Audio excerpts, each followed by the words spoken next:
Start the week slow, coffee in hand, laptop glow, got deadlines planned, but I hit play first, yeah, you know the deal. Gongshow talking about that hobby feel. From graded gems to trade night scores, meet David pop counts and cardboard lore. It's not just stats, it's stories too, and that hobby high gets me pushing through. It's Monday on the Gongshow, let it ride. Easy vibes with the hockey guide. From mailbox hits to eBay finds, we spark your week with collector minds. Settle in, let the takes unfold. The hobby's deep and the story's gold. It's Monday on the Gongshow, press play and let the cardboard wash the blues away.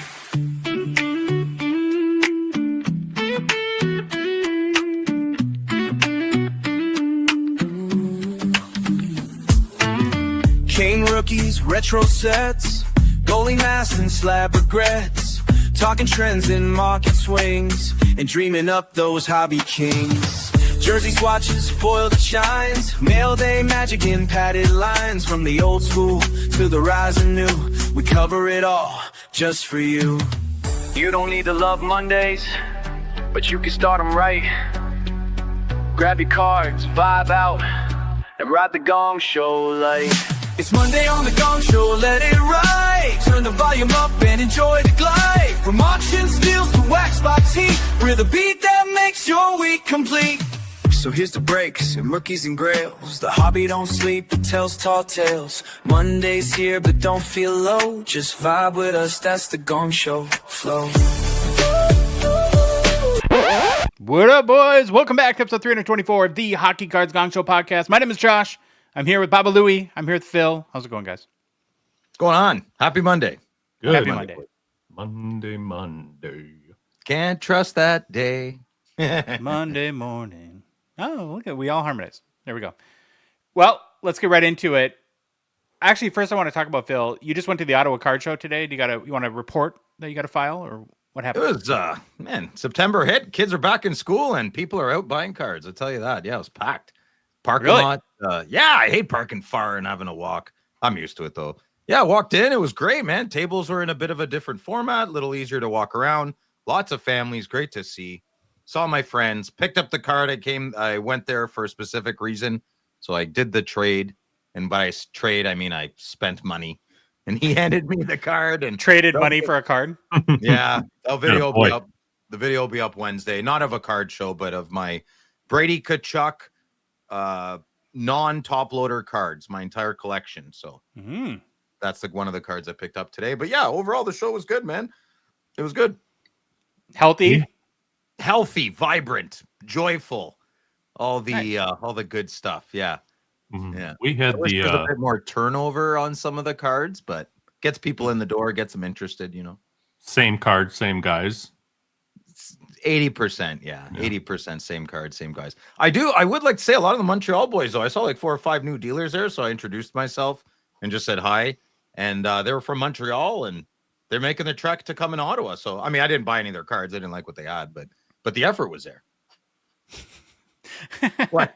I just love the way you say that. Sometimes I love the way you talk, Phil. Okay. We got effort. E for effort. E minus. E minus for effort. E minus. Hey, we had a monster card show this weekend, Josh. We didn't go. I forgot it was this weekend. Yeah. And a card collectors, you guys. Doesn't that say something? That's crazy. Well, when you spend all day Saturday writing this show, it's hard to even get out. But did you know anyone that went, Louis? Was there a report about the state of hockey in the state of hockey? I have no report. I think my reporter that was going to go ended up not going also. So. Okay. Yeah, we're bad hobbyists here, I guess. Part of the problem, not the solution. I went to church today. No, you did. I went to my holy house of hobby worship. Saint Mattress. Let's try to redeem ourselves with a little bit of a Rip Party update here. So we have our second, I guess, other than Mint Ink, but confirmed official sponsor to Rip Party 2. So thanks to our good buddy David Chow and the team at Mojo Fest for supporting Rip Party. David at Mojo Fest is the Shanghai card collector experience that just happened this past August, and we're hoping to collaborate with him more and more going forward. But we need lots of help for Rip Party, which we'll be talking extensively and often over the next couple months as we really The date comes closer and closer. And if you're not familiar with Rip Party, it's our YouTube live stream event that we're doing from the Fall Expo on Friday, November 8th at 8 p.m. Eastern Time. And really, it's about the hobby coming together to give back to each other and just have fun. So we're going to ask anyone and everyone to donate some sealed wax. We'll hopefully have a huge pile like we did last year, and then we'll randomly give away boxes to people in the chat. We'll open them on live stream, hence the name Rip Party, and then send the winners the hits. And then hopefully we all get to watch a ton of awesome and amazing wax get opened, and then a bunch of people will get free cards. So like I said, Mint Inc. is the host and first sponsor. Now we have Mojo Fest coming on as well. And I just can't wait, guys. I think last Rip Party last fall in November was probably my favorite night in the hobby. Yeah, it was pretty wild. It felt like a fever dream the next day. We were exhausted. It was every emotion in one. We were terrified, panicked, stressed, and then it was fun, and then exhausted. Oh, and then the headphones, you were like, Phil, is this working? And then I'd hear 2 seconds later, Phil, is this working? I'm like, I just want to cry. I don't know what. We made it work. The positive energy raised our feet off the floor, and we made it happen. We produced, we hosted. It was a ball of joy. It was great. I'm really excited. Oh, it wasn't just us. We enlisted everybody at Chateau Gongshow had a job. We put people to work. Last Rip Party, and we're gonna do it again. So sorry, Dave and Chandler in their little corner all night with their elastics and their little bags. Neil babysitting the pile of hobby boxes that we were giving away. And speaking of that, that's where we need the help of everyone out there, the good watcher, the good listener, to I guess hopefully join the spirit of Rip Party and want to get back and participate in that part as well. If you want to donate boxes, we'll accept them right now. So if you're in the U.S., send them to us at P.O. Box 389, Farmington, Minnesota 55024. It's the same as our Slab Sharks P.O. Box. And I guess for more information on personal boxes being donated, I'm going to go to our Vice President in charge of box donation, Phil Marsh, to file this report. Hello. Thank you, Mr. Madigan, for the introduction. Listen up, folks. So this is the official second email with more adult tone warning, okay? I've been very kind. I know you're listening. I know you've gotten emails from me and you never responded if you're listening to this. I know you are. So I was very, very kind on the first one. I decided not to give it too much information, just an introduction of what Rip Party is, who we are, what we're trying to do. So the method of my madness for approach on this was hit up. Basically, if I know you spend $2,000 to $3,000 on hockey cards, and we're friends or acquaintances, and we have friends and acquaintances in similar circles, I messaged you. And if you haven't gotten messaged, I've only hit half of no, more than half, but it's coming. I can guarantee you. So if you brag and show, like I brag about my cards too. That's fine. I would expect someone to approach me too. But if you're flexing on the regular that you have a huge collection and your hobby machine is moving and coming and going, you're getting a message from me, and I'm asking you to give back to the hobby that we're taking so much from as well. So I'm very surprised. There's been a couple people who have declined, and that's fully their right. I was so surprised. Every person is unique. So some of my messages at first were not giving too much information, just asking if they were interested. I could give more information. But then when I gave more information, that's when they weren't interested. So it's hard to say. The biggest reservation folks have is that I don't want a flipper to win this box. Well, I'm sorry. That's just something that might happen. What I counter to that is I don't believe the people that watch us and listen to us are a lot of flippers. Yeah. Yes, some are, but I believe we've established a good culture, and the people that follow us have like-minded intentions. Are there bad actors? Absolutely. There's bad actors at church that you go to. There's bad actors in the clubs you go to. We can't help that, but we can definitely work. And the three of us are working as hard as possible to make sure this goes to the right people without a hitch, and it's fun. So what if a flipper wins a box? Who cares? So he flips the box. Maybe he had fun. Maybe there's a card in there. I mean, I don't know. What ifs and maybes. I don't know. But I will announce one name for sure. Ziri responded, and he is very excited and more than willing to donate a box. What a guy. I Nice. mean, we've only Cool. exchanged Thank a couple. Yeah, thank you so much. So I think Ziri gets it. He has a channel. He's one of the most popular people, box breakers on YouTube. So I will never know half of what he knows about sets and allocation, and he stepped up, and I have nothing but respect for that. I also respect the people that declined. That's fine, but it's just a little more difficult, you know? So every person I'm approaching is unique, and they have unique questions and interests. They try to maybe try to get their message across. So this is our message, and we want to give back to the hobby. And so I'm going to be approaching a lot of you. If you have not already, check your inbox or check your junk mail, because I sent some from my business account, and that was silly. I apologize. Tree trimming. What? Do you want hockey boxes for maple cuts down? What? Sorry. Well, if I could, that was a great report. Thank you. Mm-hmm. If I can add to that a little bit, what I would say is, just like you, Phil, we want, if you don't have to donate. I mean, this is not a pressure thing. We want people to do it willingly. And my experience with giving in general is the most fulfilling way to give is unconditionally. Right. Just the whole point is to give back, and we're not going to get too stuck on controlling outcomes with that. And the whole idea of Rip Party, like, and for the record too, in case anyone might be wondering, we're going to put in thousands of our own dollars here on this show, and we're going to donate boxes on this show. And our sponsors are stepping up and helping to fund, because it's a very expensive event to throw. And and maybe I'm Pollyanna. I don't know. What does that mean? Like too optimistic or too, not realistic enough. But Okay. the way I look at Rip Party is, if everyone goes into it with the spirit of nobody wins, then everybody wins. And that's the way we look at it. We're not trying to win at there's no like financial good outcome for us in this. And it's just about, But who cares? That's what money's for. Yeah, but it's willing though. Like, we're happy to do it because, the other thing I think about, like with Rip Party, is so much of our life in the hobby, and rightfully so, we're kind of in it for us, right? It's like, I'm trying to get the best cards. I'm trying to get the best deal. I'm trying to make the most money. But we're also a community. And so what I love about the notion of Rip Party is we all get to come together and just give to each other and celebrate. And then, some people win big cards, hopefully, in the process, but that's just sort of a very lucky miracle happenstance sort of thing. There's a ton of people in this hobby that can afford to go out and buy 10, 15, 30, $40 cards here and there.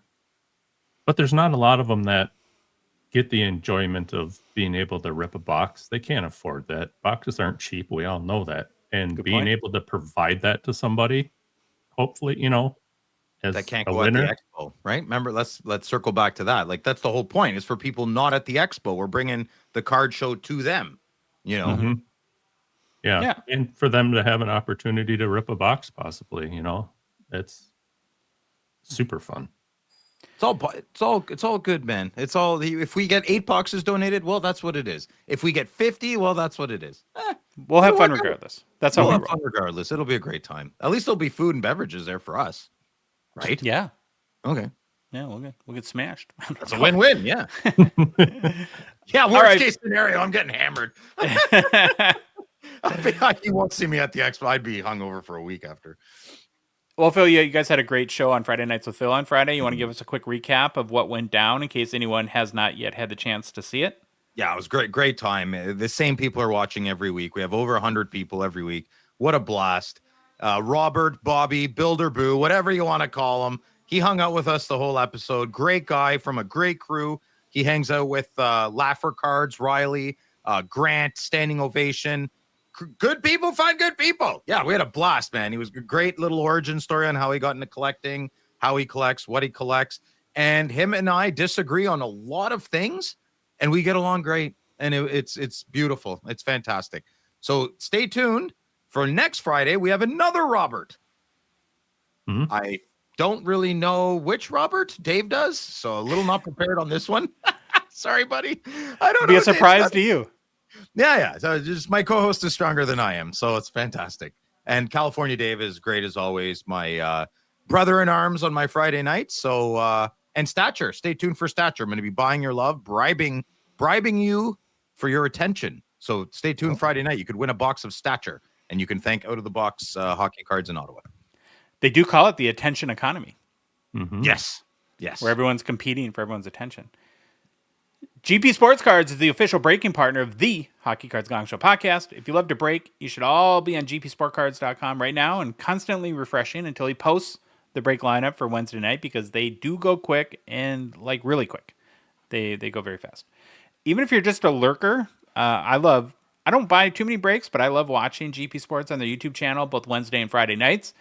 And they're also ramping up on Whatnot, so be sure to go follow them there so you're notified of all the upcoming streams. And then finally, sell all your cards to Grant. He's greedy. He wants them all. Louis, did you see that Grant just bought a massive Marty Brodeur collection? Sure did. Yeah, I sent it to him. Yeah, I saw it, and then a few days later, I get a message from Phil. Did you see this? Yes, I did. Beautiful. I'm not normally the biggest Cup Foundations fan, but there is a crazy nice Brodeur Cup Foundations card in there. That collection makes me question why I'm not a Martin Brodeur collector. There's so many cards. I think we said it. Who did we have on about the Shield cards, or was it Grant? Yeah, it was Grant. Yeah, when we were talking to him about this big, we don't know. There's so many old cards in the last 10, 20 years, basically since the Cup, right? That we have no idea are even around because they're all numbered out of 10 or 25 and people hold them. Man, is that ever just sticking in my mind? And that Brodeur collection did that. There's at least 3 or 4 cards there. I'm like, I've never seen that in my life. What year is that from? 2011, 12, the Cup. Never even knew that existed. Jeez. You know? Yeah, I'm holding out, but hopefully he brings some of whatever's left of it to Saskatoon so I can raid them. Or the Expo too. That might be a good one to either pick or. up some there. Yeah. Saskatoon's first, Josh. Yeah. I know. No, I want Christmas Christmas next week, not tomorrow.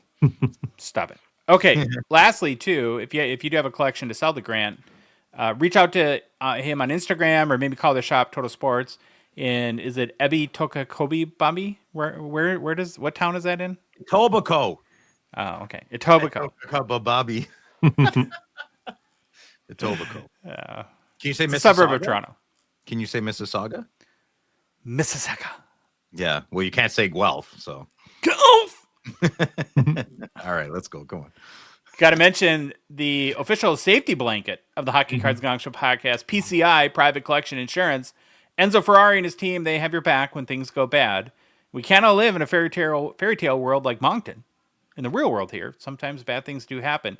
Now, Phil, you were telling me a crazy story the other day that you heard at your local LCS, and you got to share it with the audience. Yeah, it's crazy. So I'm at my LCS Out of the Box in Ottawa, and I'm talking to my boy Jimmy. He's one of the owners, but the main owner is Dan. I mean, they're equal on paper, but we know who the boss is. Okay, anyways, I'm talking to Jimmy, and the phone rings a lot. And he answers it. He goes, "Hello, Out of the Box." And then he's like, "Okay, what?" And then Jimmy has a very confused look on his face. And he goes, Yeah, anytime, man. Sounds great. And then when he's like, "Oh, you mean Sidney Crosby?" He goes, "Yeah, okay." And he's looking at me like, "What's going on?" Hangs up the phone. He goes, "Oh my God, I can't believe this is about to happen." I said, "What?" Jimmy told me last week he got another phone call from a frazzled Quebec resident. Their house got broken into, and they had their entire collection stolen, but 150 grand worth, give or take, right? I mean, depends who you ask, probably, right? So I was there when Jimmy took the phone call of a guy with a French accent who didn't know a lot about cards, and said they were all in graded KSA slabs, right? So Jimmy asked for him because Jimmy already knew some of the PSA serial numbers because this gentleman was calling all the stores and warning them. He filed a police report. The police are aware, everything. And he said KSA slabs, but he kept giving PSA numbers. So right there, you got him, right? So Jimmy's like, yeah, no, come by anytime. Ask for me, ask for Jimmy, come on in. And the guy said, "Okay, what time are you open till?" And he said 9:30. So I said, "Jimmy, do you want me to stick around?" He goes, No, it sounds like the guy's going to come late. I left. The guy showed up 15 minutes after I left. I was so mad. Yeah, I saw Jimmy today. And I was like, hey, what happened? He goes, oh yeah, the guy showed up. We arrested the cops arrested him. So they got the cards back. Wow. There's 2 other suspects at large who bailed on their buddy. Thick as thieves, my butt you are. And so when the cops rolled into the parking lot, the idling car took off. And yeah, I don't know much more about that, but they caught the young man. And you know, that's where Enzo could have stepped in and be like, listen, I know you'd rather your cards back, but just in case, you're protected, you know? So Well, this is probably one of the rare cases where they actually get it back. I would assume most of the time it's just gone. Yeah, there's never. I don't know if they'd be savvy enough to crack the slabs and trade the raws, and you know, like he couldn't even. The gentleman on the phone had a hard time reading what Sidney Crosby's name was, so that's kind of telling. Like, you don't have a PSA 10, think it's a KSA, and can't pronounce the name. Come on, you know. Are you allowed to be a citizen in Canada if you can't pronounce Sidney Crosby's name? Well, there's a language, but there's some pockets of Gatineau across in Quebec that are very not franglais, as we call it, not mixed. It's very French. So he could be from a little town too. I mean, who knows? Gotcha. Yeah. Well, you're right. The happy ending in this case, but does not happen very often. Got very lucky. Yeah. I mean, justice was served, but everybody got inconvenienced. And this is why we partnered with Enzo and why we've been preaching the benefits of a policy from a company like Private Collection Insurance, because it covers you if your house is broken into, whether there's damage for fire or water, theft anywhere, really, or anything that bad happens, whether you take the cards out of your house and they're in your car and something happens on the way to a show, you're at a trade show, if you're a dealer, I can't imagine that you would be. I mean, think of how the value that these guys move around from show to show is incredible. And to have go in to get a cheeseburger or something like that and come back and your whole business is gone, right?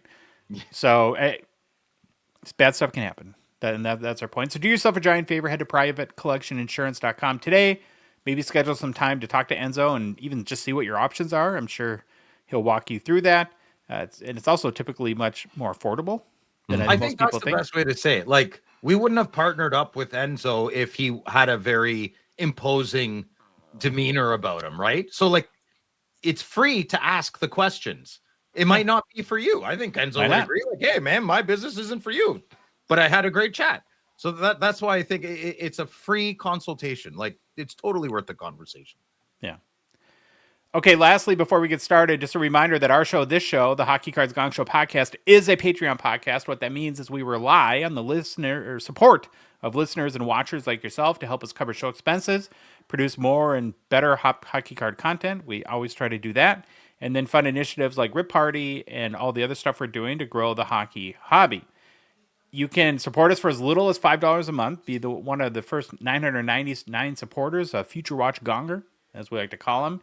You get access to our Discord and can join the community there. We also have a Discord exclusive show, Behind the Bench, Tuesday that will go live. Neil's doing a great topic. I'm very excited for kind of demystifying pack odds and box odds and helping you understand what all that stuff means. And so that's a very valuable topic. We're doing fantasy hockey, probably maybe sort of 5K challenge. We'll see. Haven't even talked about that yet. We'll do it. I got backup. I got help. So scavenger hunt, a lot of fun stuff. So to support us, all you got to do is go to our website, hockeycardsgongshow.com, click on the Become a Patron link at the top of the page, or go to Patreon directly, patreon.com, and search for Hockey Cards Gongshow. There's a link in the show description, both the YouTube and podcast apps, and then in our Instagram and TikTok profile too. I'm blown away, Babalouie. Since our last show, we have 5 new patrons. Wow, that's great. Yeah, 5 new community members. Welcome. That's awesome. Wow. You want to shout them out? I do. And I love this first one because you're going to tell us where he's from. We got Ryan Alexander from Guelph. Yeah. Guy from Guelph. I love it. He says it in Discord too. Guy from Guelph. I like it. That's amazing. Oh, it's hilarious. And then next, we got Panther J. Welcome. After that, Mike Zilla. Oh, hey, Mike. Mike's a loyal on Friday nights. What's up, buddy? Yeah. Oh, well, thanks, Mike. Then, holy cow, we got Slewfoot vintage hockey cards. The old Slewfoot, eh? Yeah. Yeah. Old Who did that to who gave in the Wild game? Who was Mr. Slewfoot to Dumba? Or remember that big Yeah, I do. I can't controversy? remember who did it. Anyways, last but not least, Mike B. Oh, that's it. Yeah, Mike B. Mike B. Well, Hey, hey, Mike. sometimes people don't need to be like super creative. They're confident in their own skin, and he's just Mike B. I personally would have went with Mike A, but Oh. if B is a letter of your choice, well, go ahead. Yeah. Or the first letter of your last name. We don't know that. Let's not assume. Never know. Okay, Louis, what's the game plan? Game plan for today is starting off with get to know your Hall of Famers with a twist. Then it's back to the 2025-26 preview series. Today it's hobby breakout candidates. Following that, we get into some hobby news. After that, new product releases. Then it is the Gongshow Mailbag with our own Phil and personal pickups to follow. Thank you, Baba Louie. Let's get today's show rolling with our Get to Know Your Hall of Famers series. It's where we're profiling every single Hockey Hall of Fame player. We started with the first Hall of Fame class in 1945, have been working our way to present day. For each Hall of Famer, we do a quick bio, cover why you should care about them, then take a look at their hobby markets. And for the second time in a couple weeks, we're going to depart from our chronological order that we've been doing. We've been going through the guys in the class of 1963. But on Friday, Hall of Famer, legend of the game, one of the greatest goalies of all time, Ken Dryden, unfortunately passed away. And so we decided to skip ahead to honor him today. It seemed fitting to do that, and maybe a small way for us to pay him tribute. Ode to a dead guy. Ode to a dead guy. You guys ready to learn more about Ken Dryden? Yes. Oh, yeah. Kenneth Wayne Dryden lived from 1947 until passing away at the age of 78 on September 5th, 2025, succumbing to a fight with cancer. He was born and died in Hamilton, Ontario. Ken was a hockey goalie, of course, and massive, especially for even in the early 70s, coming in at 6 feet 4 inches tall and weighing 205 pounds during his playing days. He played professionally in the National Hockey League for just over 7 seasons between 1970 and 1979. And Dryden would only suit up for one team, the Montreal Canadiens. While he had a relatively short NHL career, Dryden certainly made the most of it. He is the only player in NHL history to win the Conn Smythe Trophy as playoff MVP in his rookie season, which he did in 1971. Dryden was also the Calder Memorial Trophy winner in 1972 as the NHL's top rookie. He was a 5-time Vezina Trophy winner in just his 7 years of professional hockey, and won Lord Stanley's Cup only 6 times.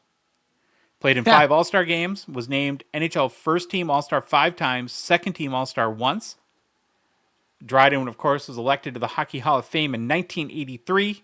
His number 29 was retired by the Canadiens in 2007. What took so long? I don't know. His number 1 was retired by his college alma mater, Cornell, in 2010.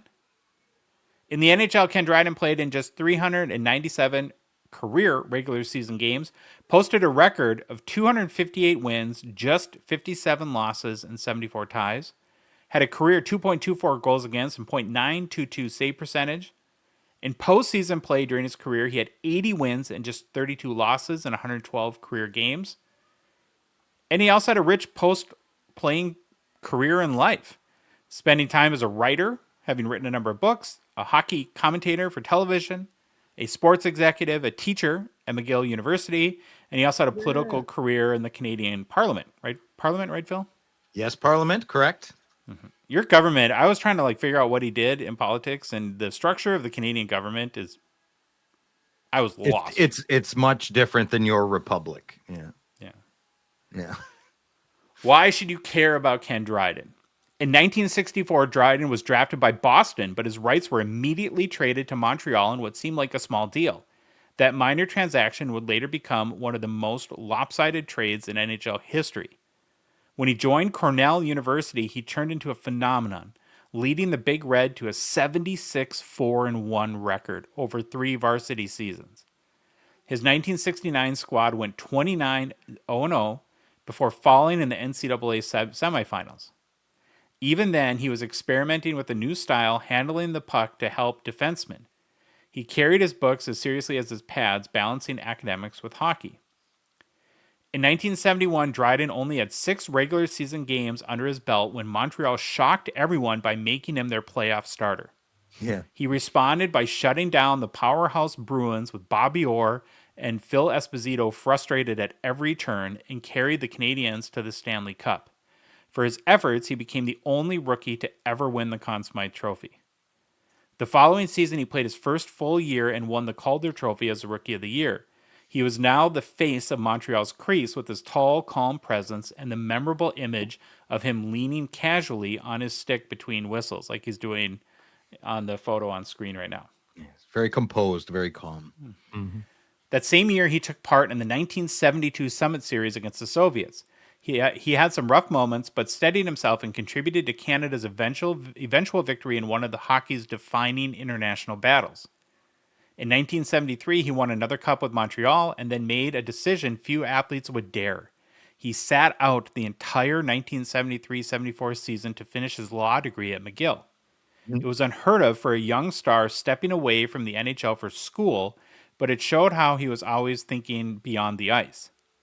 When he returned, Montreal entered one of the greatest dynastic runs in the sport has ever seen. Between 1976 and 1979, the Canadiens won 4 straight Stanley Cups with Dryden as their backbone and goal. In 1976, he outdueled Bernie Parent and stopped the Flyers' Broad Street Bullies, signaling the end of Philadelphia's reign and the rise of Montreal's skill-driven game. The 1976-77 Canadiens went 68-12, often cited as the best team in NHL history. Dryden's personal record was 41-6-8 with a 2.14 goals against average. By the end of the 70s, Dryden had little left to prove. In 1979, after Montreal's 4th consecutive cup, he surprised fans and teammates by retiring at just 31 years old. So crazy. His reasoning was as unusual as it was simple. He wanted to pursue new challenges and avoid the decline he saw in others who stayed too long. He admitted that his passion for the grind of the game had waned, and he refused to play without full commitment.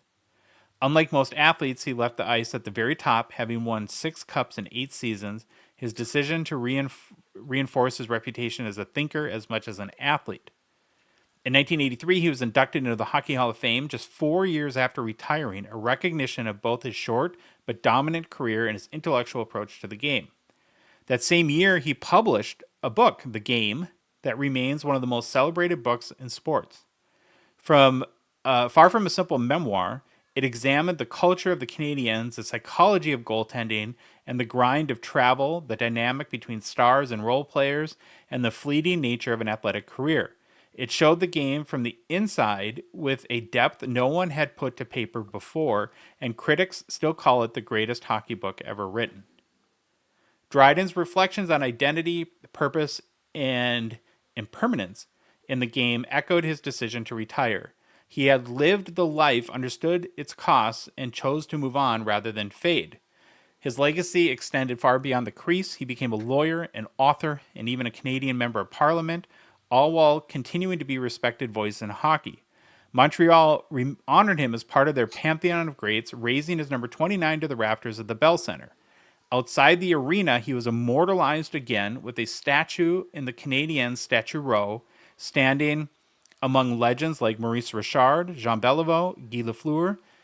Dryden's pose, leaning calmly on his stick, is perfectly captured in the image of the statue that became his signature on the ice.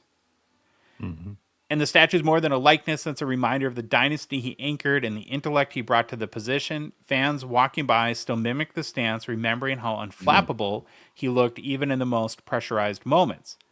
Now, Dryden's career was brief, but his impact was lasting. 6 cups, 5 Vezinas, a Calder, Conn Smythe, Hall of Fame plaque, and a literary masterpiece that defined how the game is understood. He came suddenly, won immediately, left early, and explained it all better than anyone else ever has.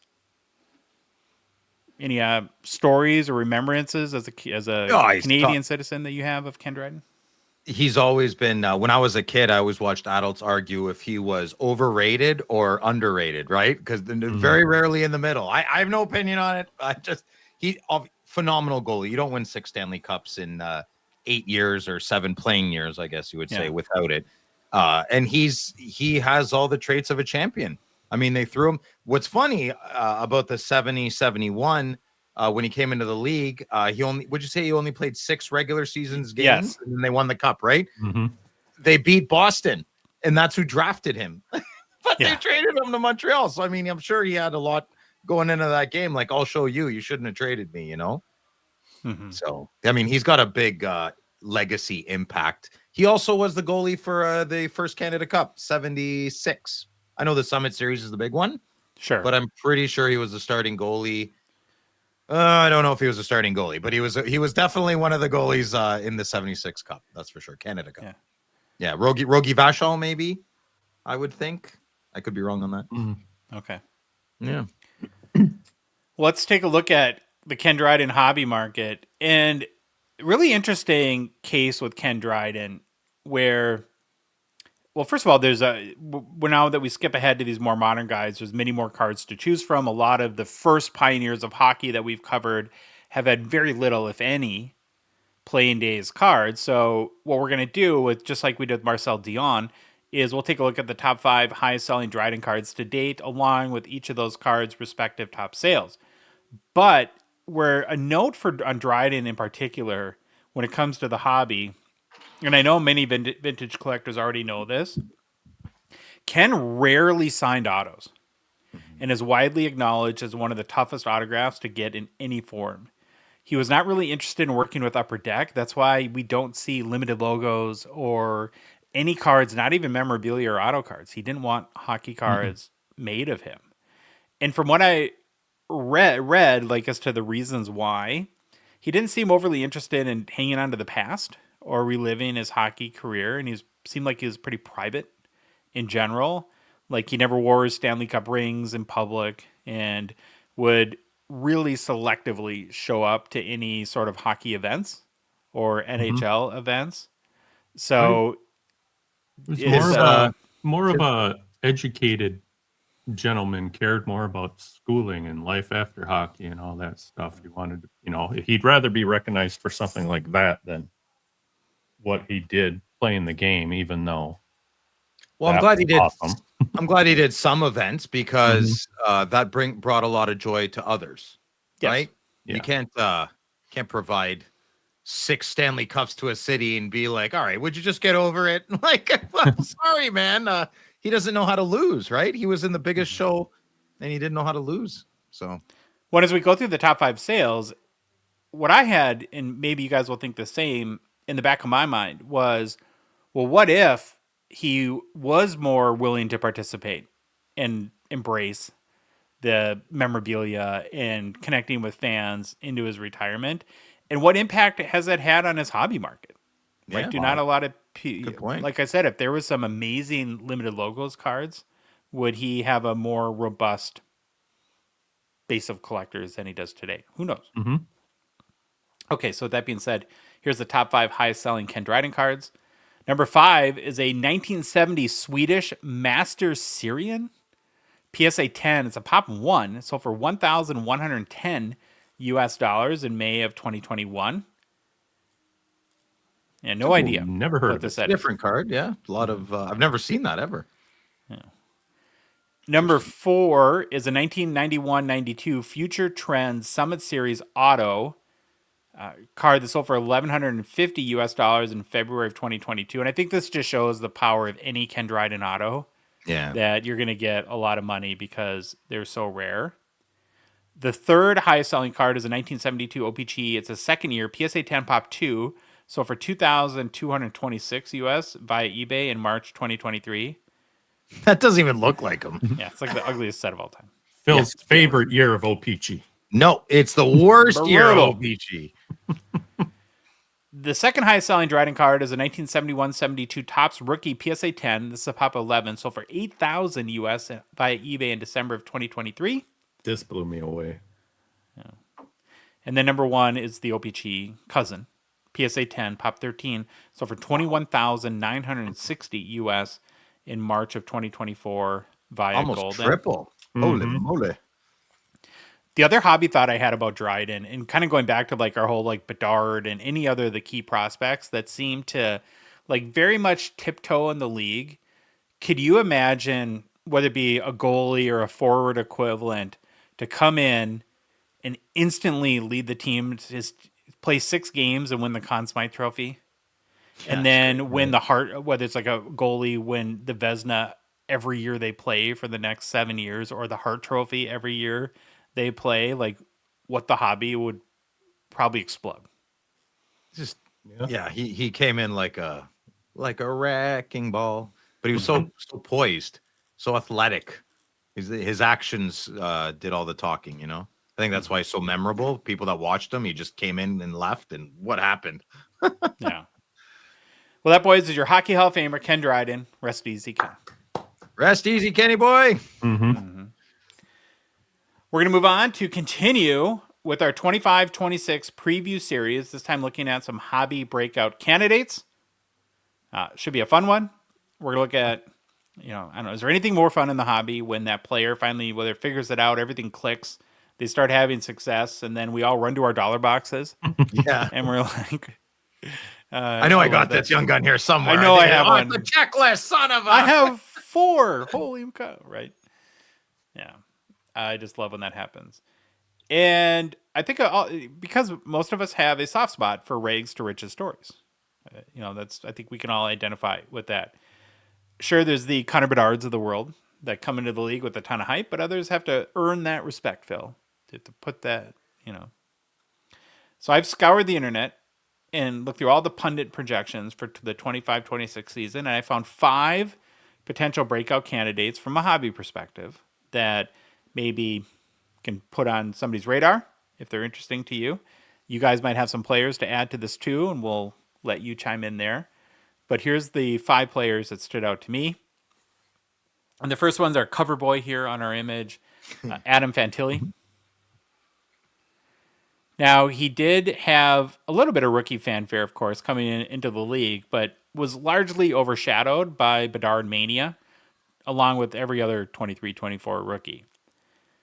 So not only did the Fantilli market have to overcome Bedardapalooza in 23-24, but in the real world, there was coaching upheaval in Columbus. Then he had to deal with a pretty nasty cut to his leg that ended his rookie season early. And so he finished his rookie year with 12 goals, 15 assists for 27 points in 49 games played. Not horrible, but not great either.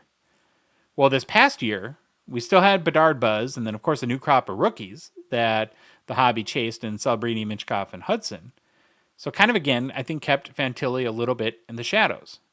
That being said, though, he took a nice step forward, scoring 31 goals and totaling 54 points in all 82 games played.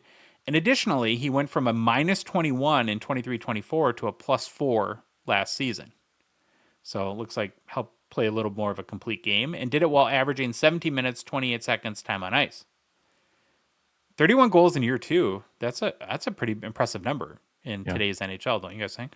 Not too bad. Not too bad. I do. And I'd like to see that. I think they'd be dumb not to. I'd like to see that time on ice get to 19. Yeah, I would think that's probably logical this year. So Fantilli has elite speed. He's in the 96th percentile of all NHL forwards and has an elite shot as well. And if the Blue Jackets also get into the playoffs this year, I think they barely missed a spot last year. Right. That could really help his hobby market as well.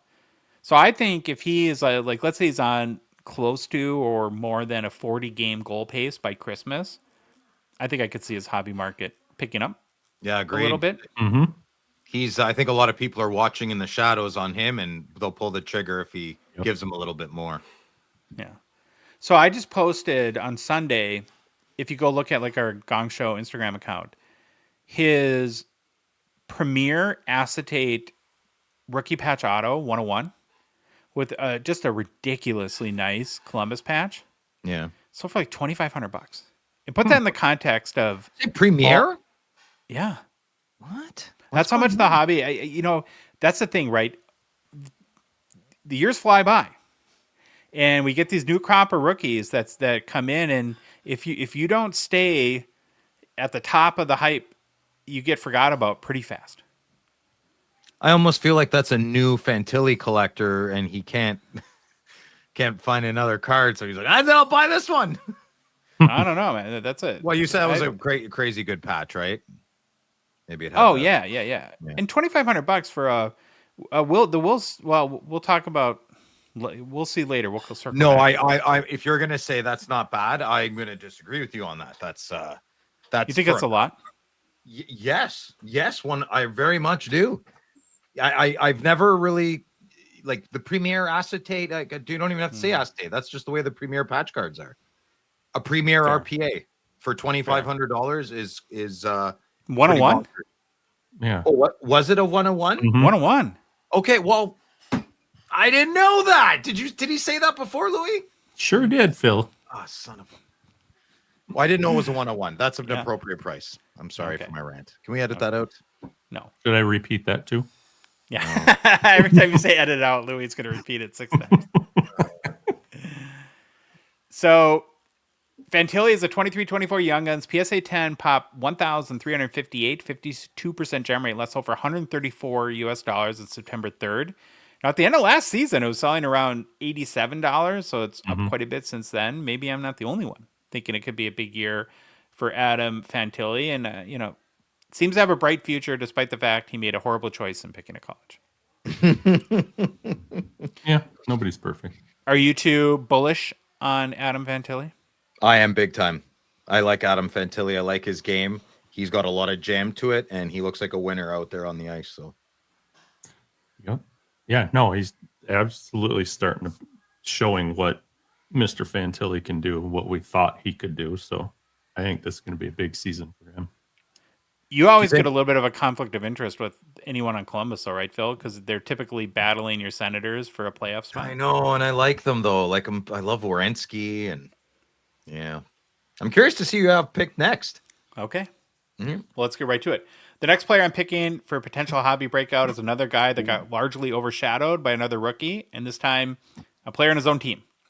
Here Will Smith, come the men in black. lived in Celebrini's shadow most of last season. He wasn't bad as a rookie. I think he showed a lot of potential. In his rookie year, Smith scored 18 goals, added 27 assists for 45 points. He did start the year, though, with an 8-game scoreless streak, and so ended up with 45 points in his final 74 games played. He's shown good chemistry with Celebrini, which is important for building that team.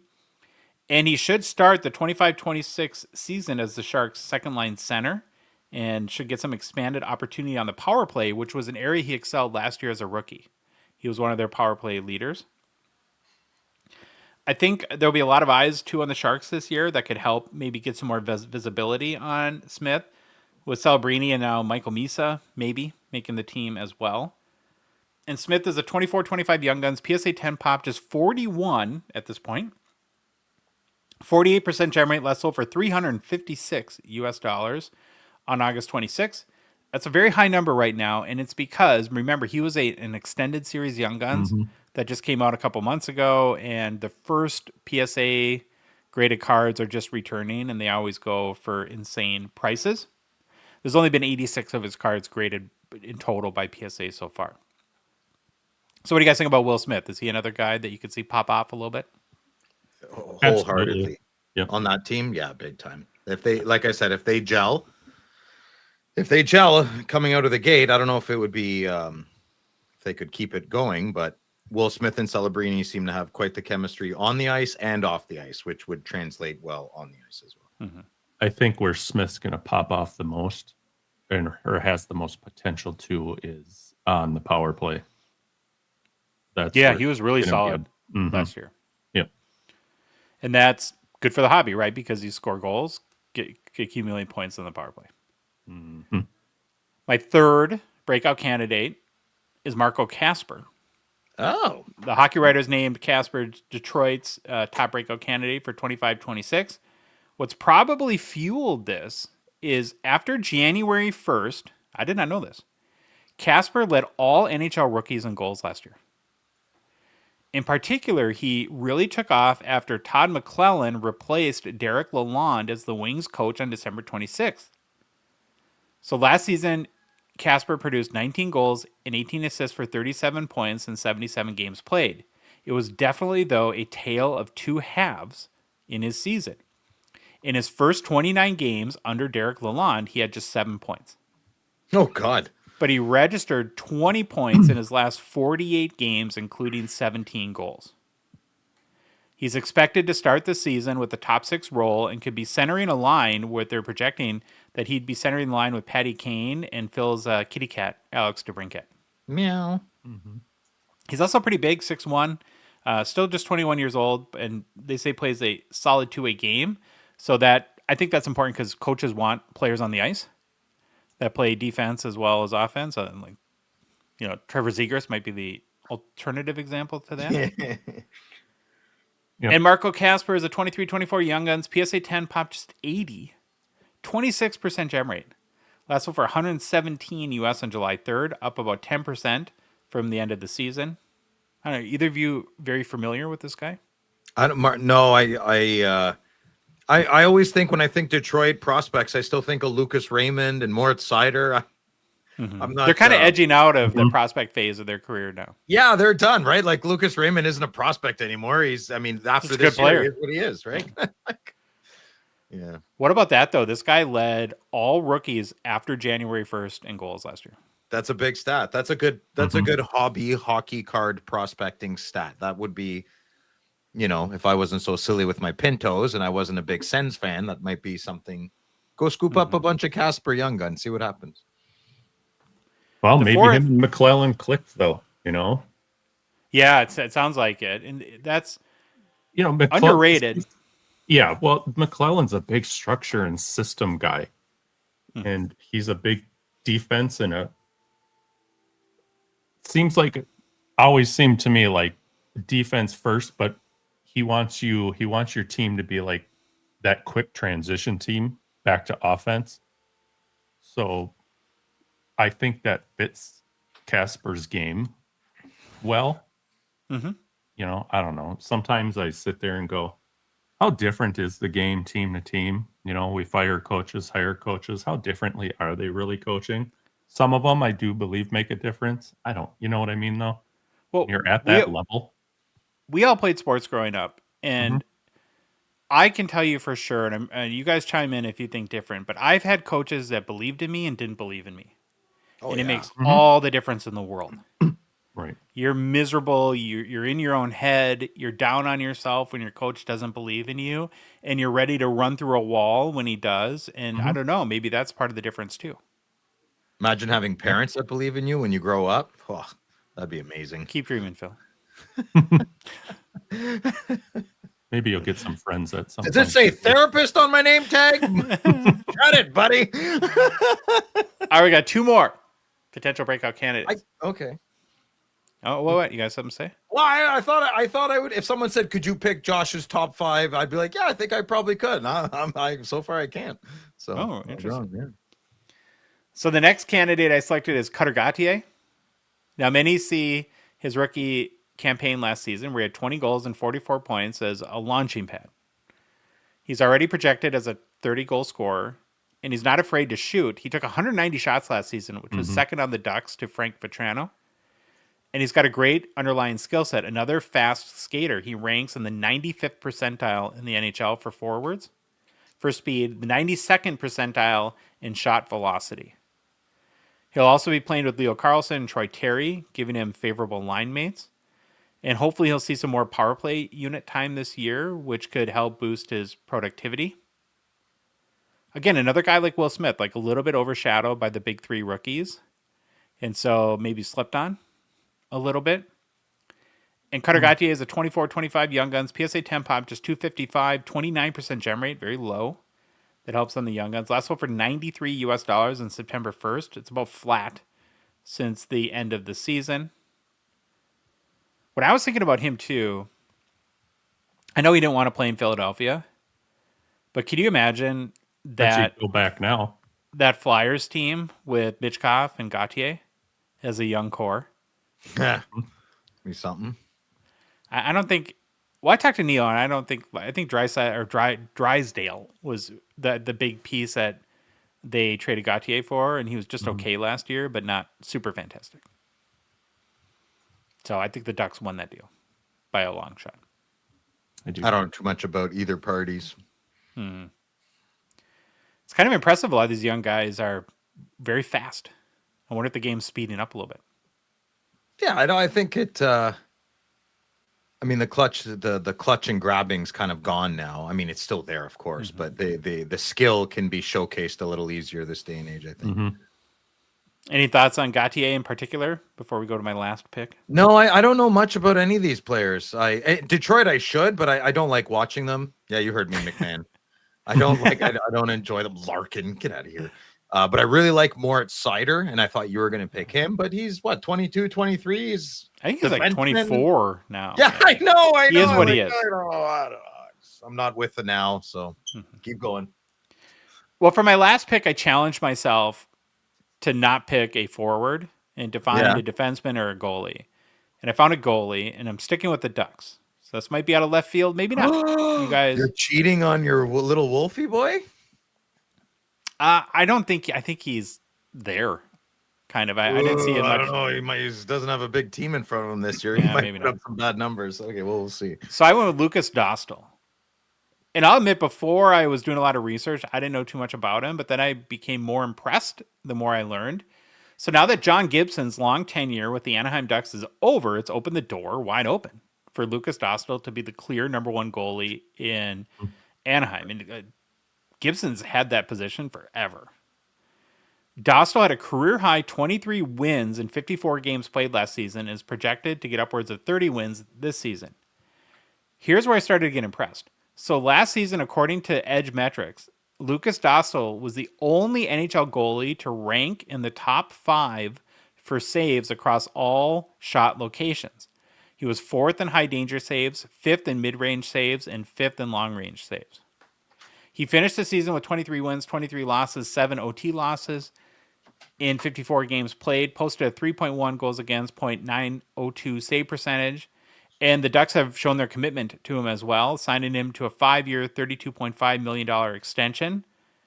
And when you read about him, some are projecting all-star caliber upside for him this year as he kind of hits his prime and continues to figure it out and is expected to be a key piece in the Ducks roster going forward and hopefully helping them end their 7-year playoff drought.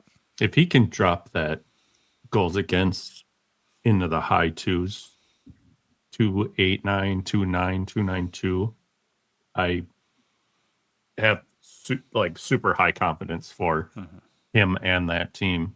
And it shows why hopefully the Ducks felt the same way, giving them that extension. Yeah.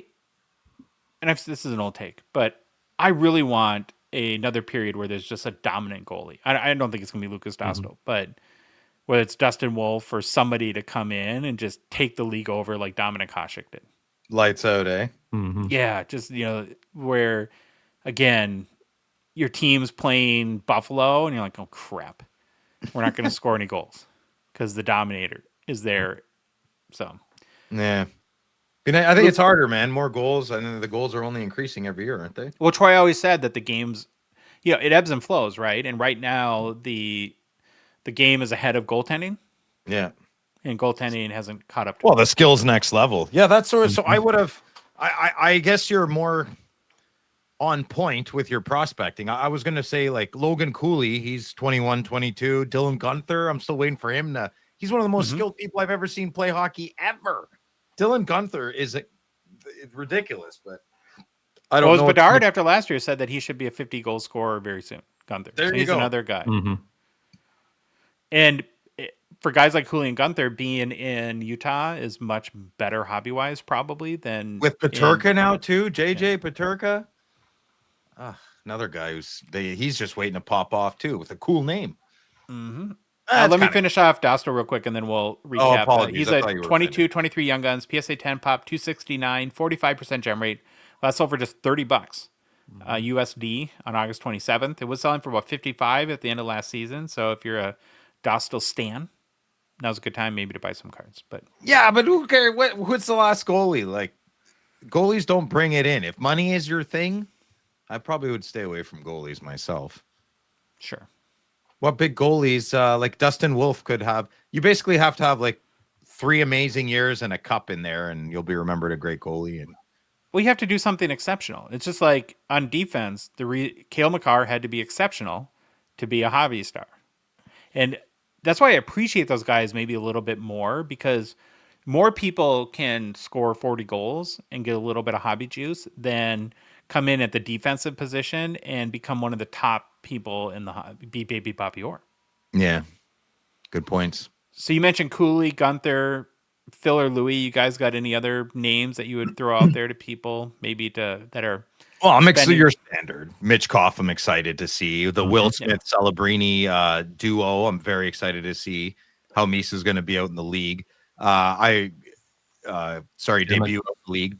Byfield. Demidov.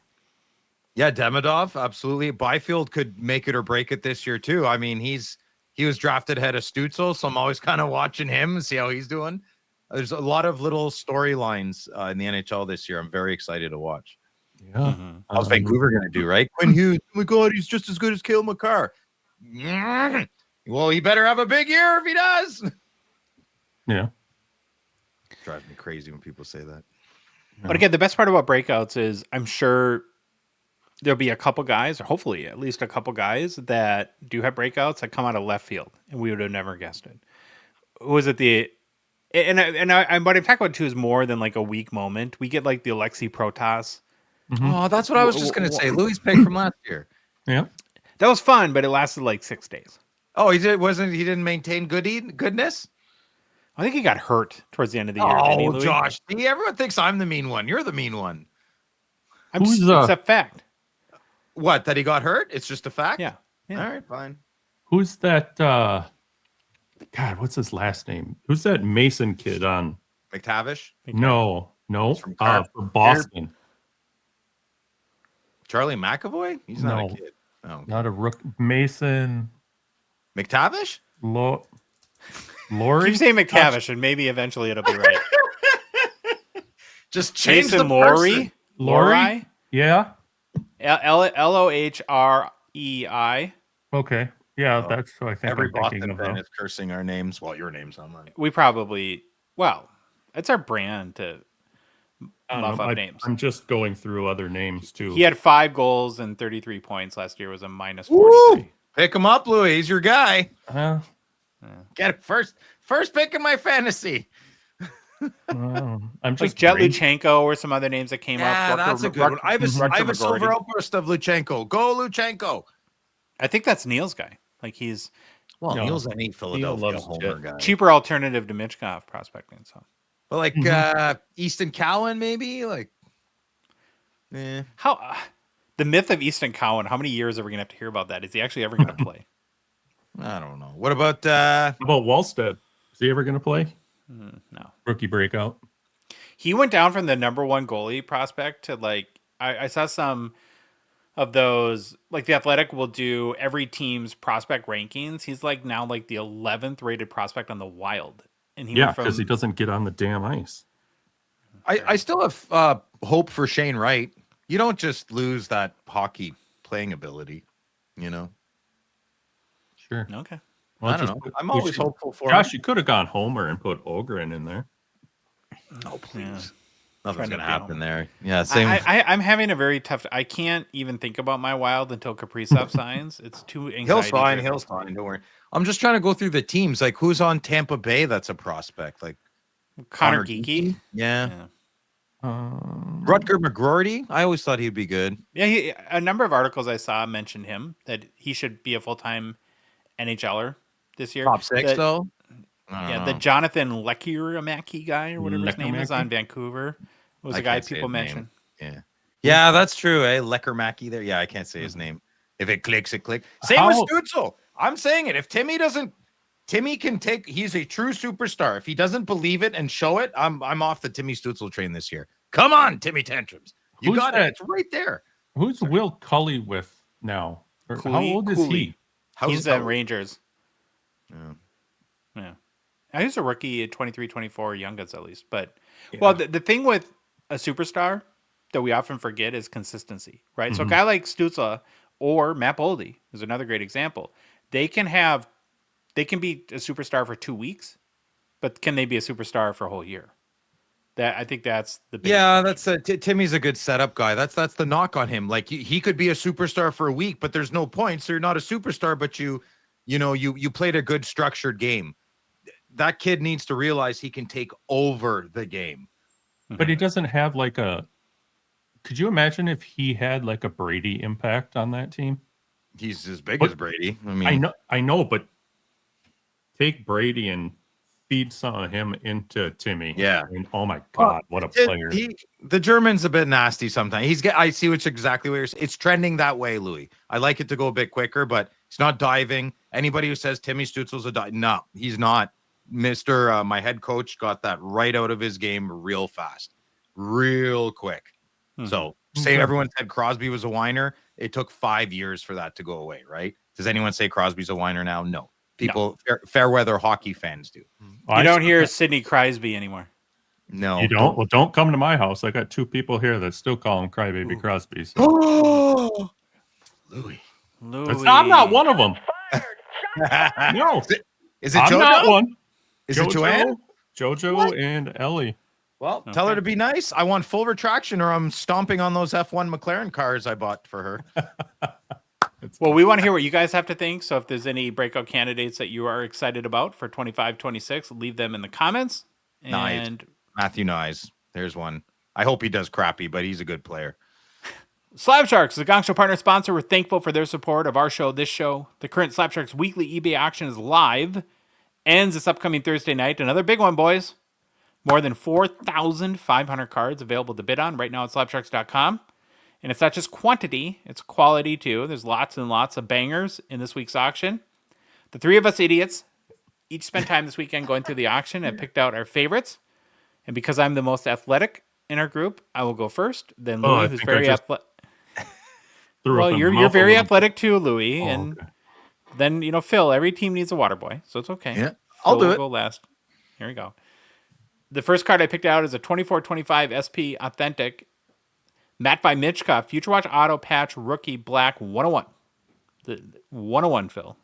Mm-hmm. I heard huge you card. this time. I heard you. Yeah, huge card if you're a Michkov person. It's right there, patches. Phil. Right there, Phil. Yeah. I see it. Chunky patch. That's kind of nice. Not the greatest photo. I wish on these, again, hard to do on these vertical designs, but would love to have a little bit of the Flyers logo in the image of Michkov here, but I'm being picky. Well, the Flyers should change their jerseys a little bit and have something cool on the shoulder. Yeah, they don't have a shoulder patch. That's wild. Interesting. Then the second card I picked is one of our U.S. consigner cards. It's a 23 Upper Deck the Cup Alexander Ovechkin. It's a Splendor update from 2022-23. Patch auto out of 39. It's a very fuzzy patch. Can you see the fuzz at the top? Mm-hmm. Little fuzzy. It's like me. Yeah. And of course, Ovi can't center the auto. That would just be too much to ask. But still a cool card. You know what, though? If he started centering them, then you'd think it's fake. Yeah, he can't change now. That's right, Louis. I totally Not agree. Ovi. Yeah, he's consistent. Oh, yeah. All right, Baba Louie, what did you pick?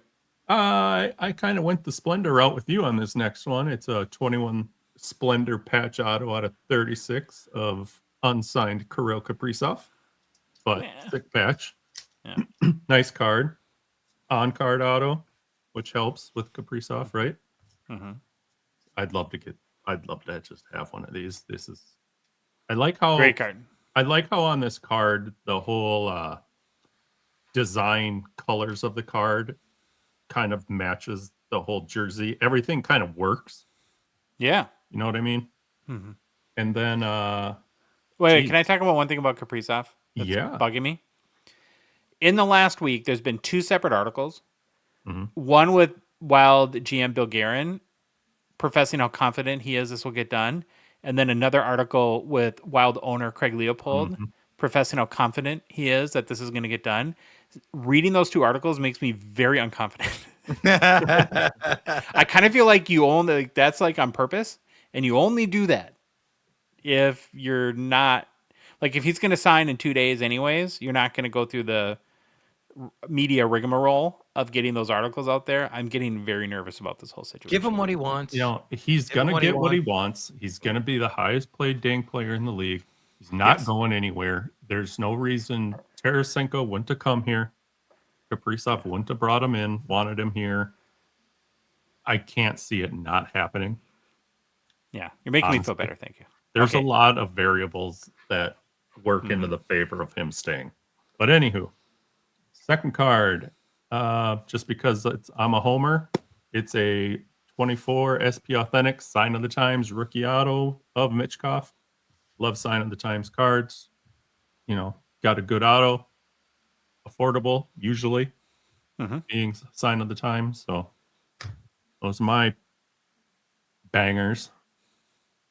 All right, Phil. You got a lot to Yeah. live up to. We picked amazing cards. Did you? That's the I question. think I did. Okay, let's see. Well, I picked a 1983 O-Pee-Chee Wayne Gretzky. Why, you might be wondering? Because I've been having a little bit of fun lately, picking up in person and off of ComC. I've been upgrading a lot of my Wayne Gretzky base cards. Yep. I have a project I did a while ago. Was a long time. I don't know if it's a project, but I've collected over the many years every Wayne Gretzky O-Pee-Chee tops card of his playing days. And I realized I don't have all of his upper deck base cards. So you don't have to tell me twice for another top loader binder experiment. So yeah, I'm having fun consolidating all of my Gretzkys, and some of them are pretty rough.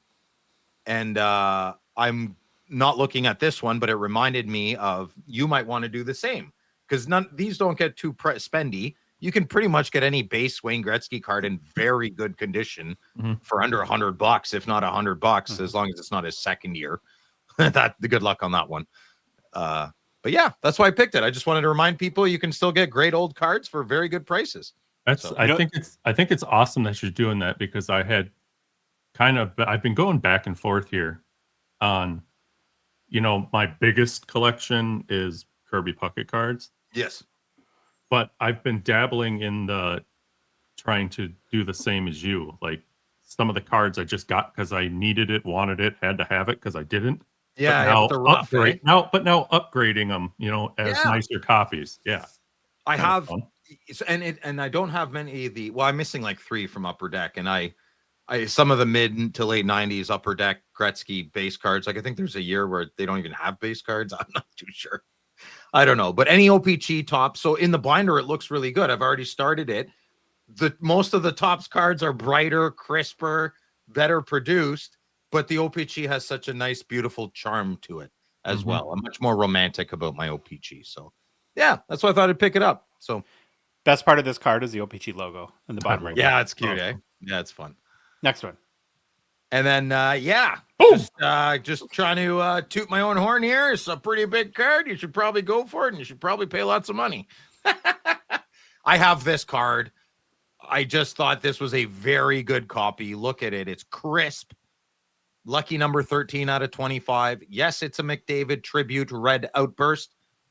But Billy Celio promised me with a pinky that for 100 years, they will not do a Connor McDavid tribute Young Guns again. So.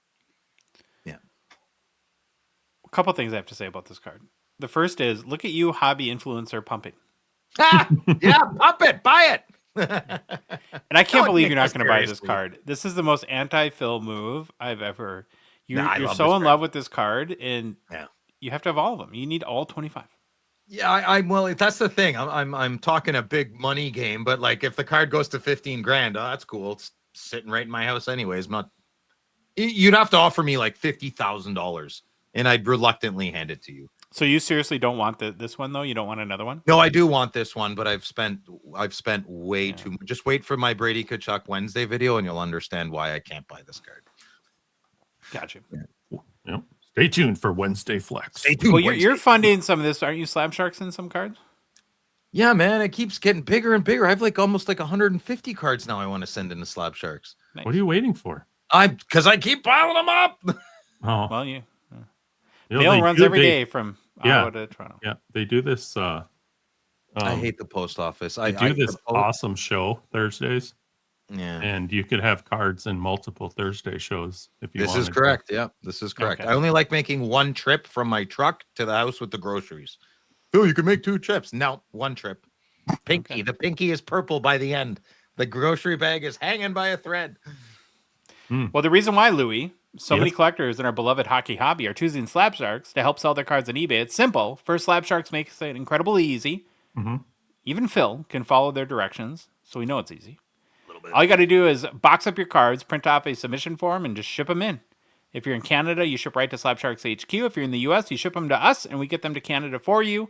We've taken all the hassle and pain out of international shipping for US consigners. Then you're done. Plus, your cards get listed in the biggest and best, and it is the biggest and best weekly hockey auction there is. So, for complete consignment information, including payout rates, and to get the process started today, head to slabsharks.com. Mm-hmm. Hobby News! Complication of the latest news and information for the enthusiasts. Oh, you Hobby just stepped News. on Phil's I'm sorry. That's okay. He really stepped on what? Yeah. Your Hobby touchdown news. call. Oh, Jesus. Just did it Twice in again. a row. Yeah, whatever. Bunch of words gonna get said to you. Were you saying something, Phil? Yeah, no, nothing important. Don't worry. Let's look at okay. August grading recap. This will perk Phil up. Gets very excited about this. I'm happy. I don't care. So gemrate.com has filed another grading report, this time for the month of August. Let's see what's shaking down in the world of grading. Shaking up, maybe. We'll see.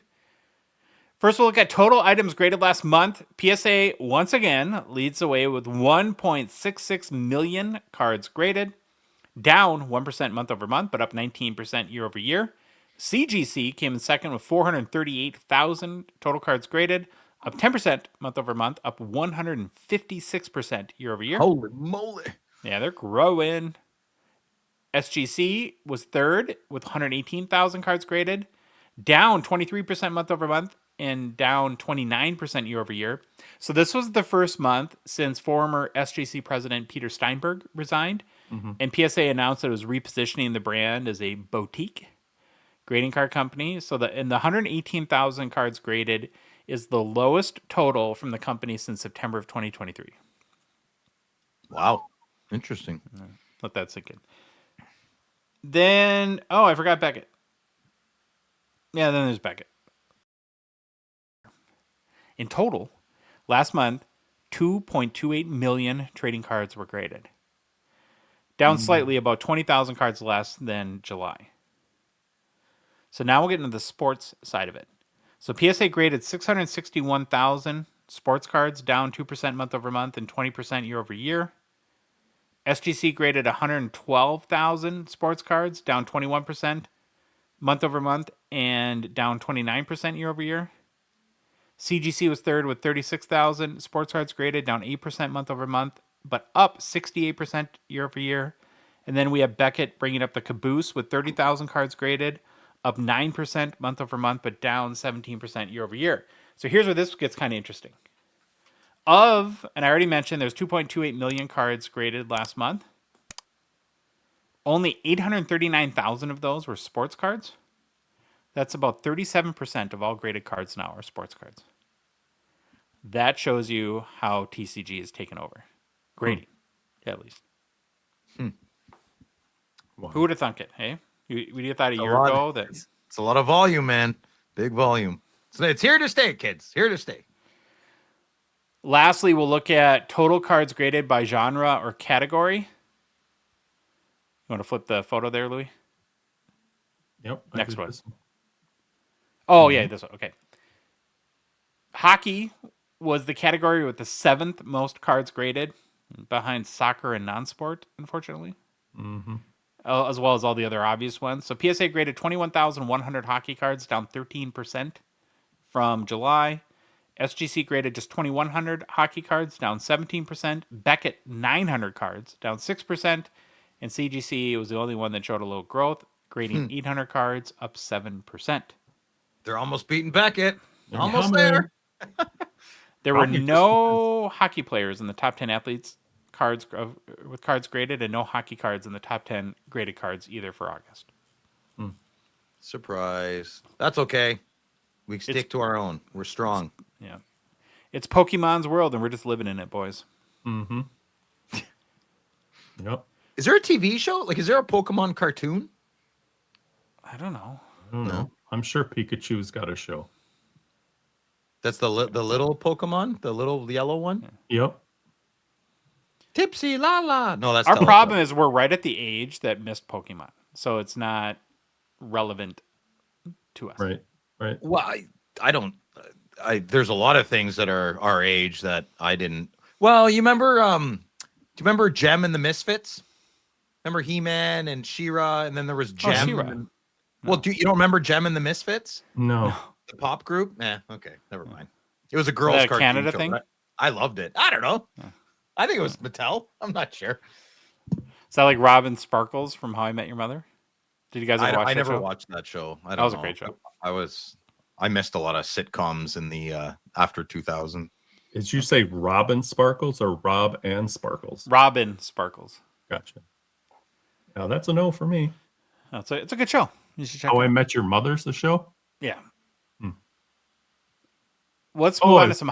What? Hold on. How I Met Your Mother. That's the one with Doogie Howser and Jason Segel. No. Got that good-looking brunette, eh? Yeah, she's Canadian in the show. Oh, And good. Yeah, she was we a have great Canadian women. pop Yeah. star, and her pop music name in Canada was Robin Sparkles. Oh, like in real life? No, in the show. In the Oh, character. in the show. Okay, yeah. Yeah. Someday I'll start watching TV. Let's move on to some NHL news. Okay. Big news here. Mm-hmm. Effective immediately, and all NHL yeah. teams must remain within the salary cap during the playoffs. Hold on.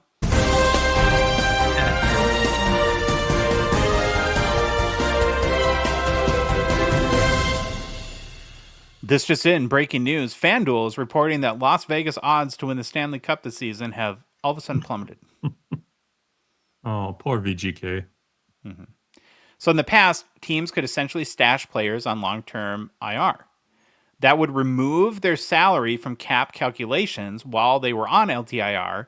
And then when the player came back from the playoffs, there was no salary cap, so teams could be essentially way over the cap. So savvy teams might make like a deadline trade and add a salary that puts them way over the cap, but then magically somebody's back starts to hurt. And Mark Snow. And then they go on LTIR, and then even more miraculously, it heals exactly when the playoffs start. Crazy how that happens. But now teams have to stay under the cap during the playoffs as well, so the LTIR loophole is over. And if you look back over the past few years, there are a couple of well-documented cases where this loophole has helped certain teams. So the Tampa Bay Lightning with Nikita Kucherov in the 2020-21 season. When Kucherov suffered a knee injury early in the season, Tampa Bay placed him on LTIR, freeing up significant cap space to reload, ultimately winning the Stanley Cup. Because there was no salary cap during the playoffs, Kucherov was reactivated for the postseason, giving Lightning a full-strength lineup despite exceeding the cap during the regular season. Then the Golden Knights did it with Mark Stone in 2023. He was placed on LTIR at the end of the regular season due to injury that allowed Vegas to make roster moves using that cap relief, then bring Stone back once the playoffs began. He returned just in time and played a key role in the Golden Knights' run to the Stanley Cup Finals. And then Matthew Tkachuk was placed on LTIR late in the regular season last year due to injury, freeing up about $8.7 million ahead of the trade deadline. This allowed Florida to add key pieces like Seth Jones before returning Tkachuk to the lineup for the playoffs under the uncapped postseason system. So yeah, this one's over. Are you guys happy about that? Or Yes, extremely. No more cheating. Or playing within the rules, whatever you want to call it. Yeah. Yeah, it's ridiculous. I'm glad. Didn't they say they were going to change that the year after? But they're like, no, let's speed it up. they did it immediately. Yeah. Yeah, good. Well, Tkachuk never really played until after the what was it called? The Four Nations. Mm-hmm. And then they did all those big trades with all of his salary cap. So there you go. Last story in hobby news, short one, but I thought this was interesting. I got this story from Hobby Sensei, Jeff Wilson, and Sports Card Investor. It looks like the hobby, boys, is picking up at retail as well. Both Walmart and Target are projecting big sales and are bullish on the future of cards. Walmart is reporting a 200% spike in sales of cards, and Target thinks trading card sales could break 1 billion for them next year. Wow. The B word. Yes. When you have really big companies and corporate machines like Walmart and Target taking the hobby seriously, I think that has to be a good sign for the growth and future of the hobby. Absolutely. I've always looked at retail as sort of like the gateway drug into the hobby. Yeah. Where First one free, kid.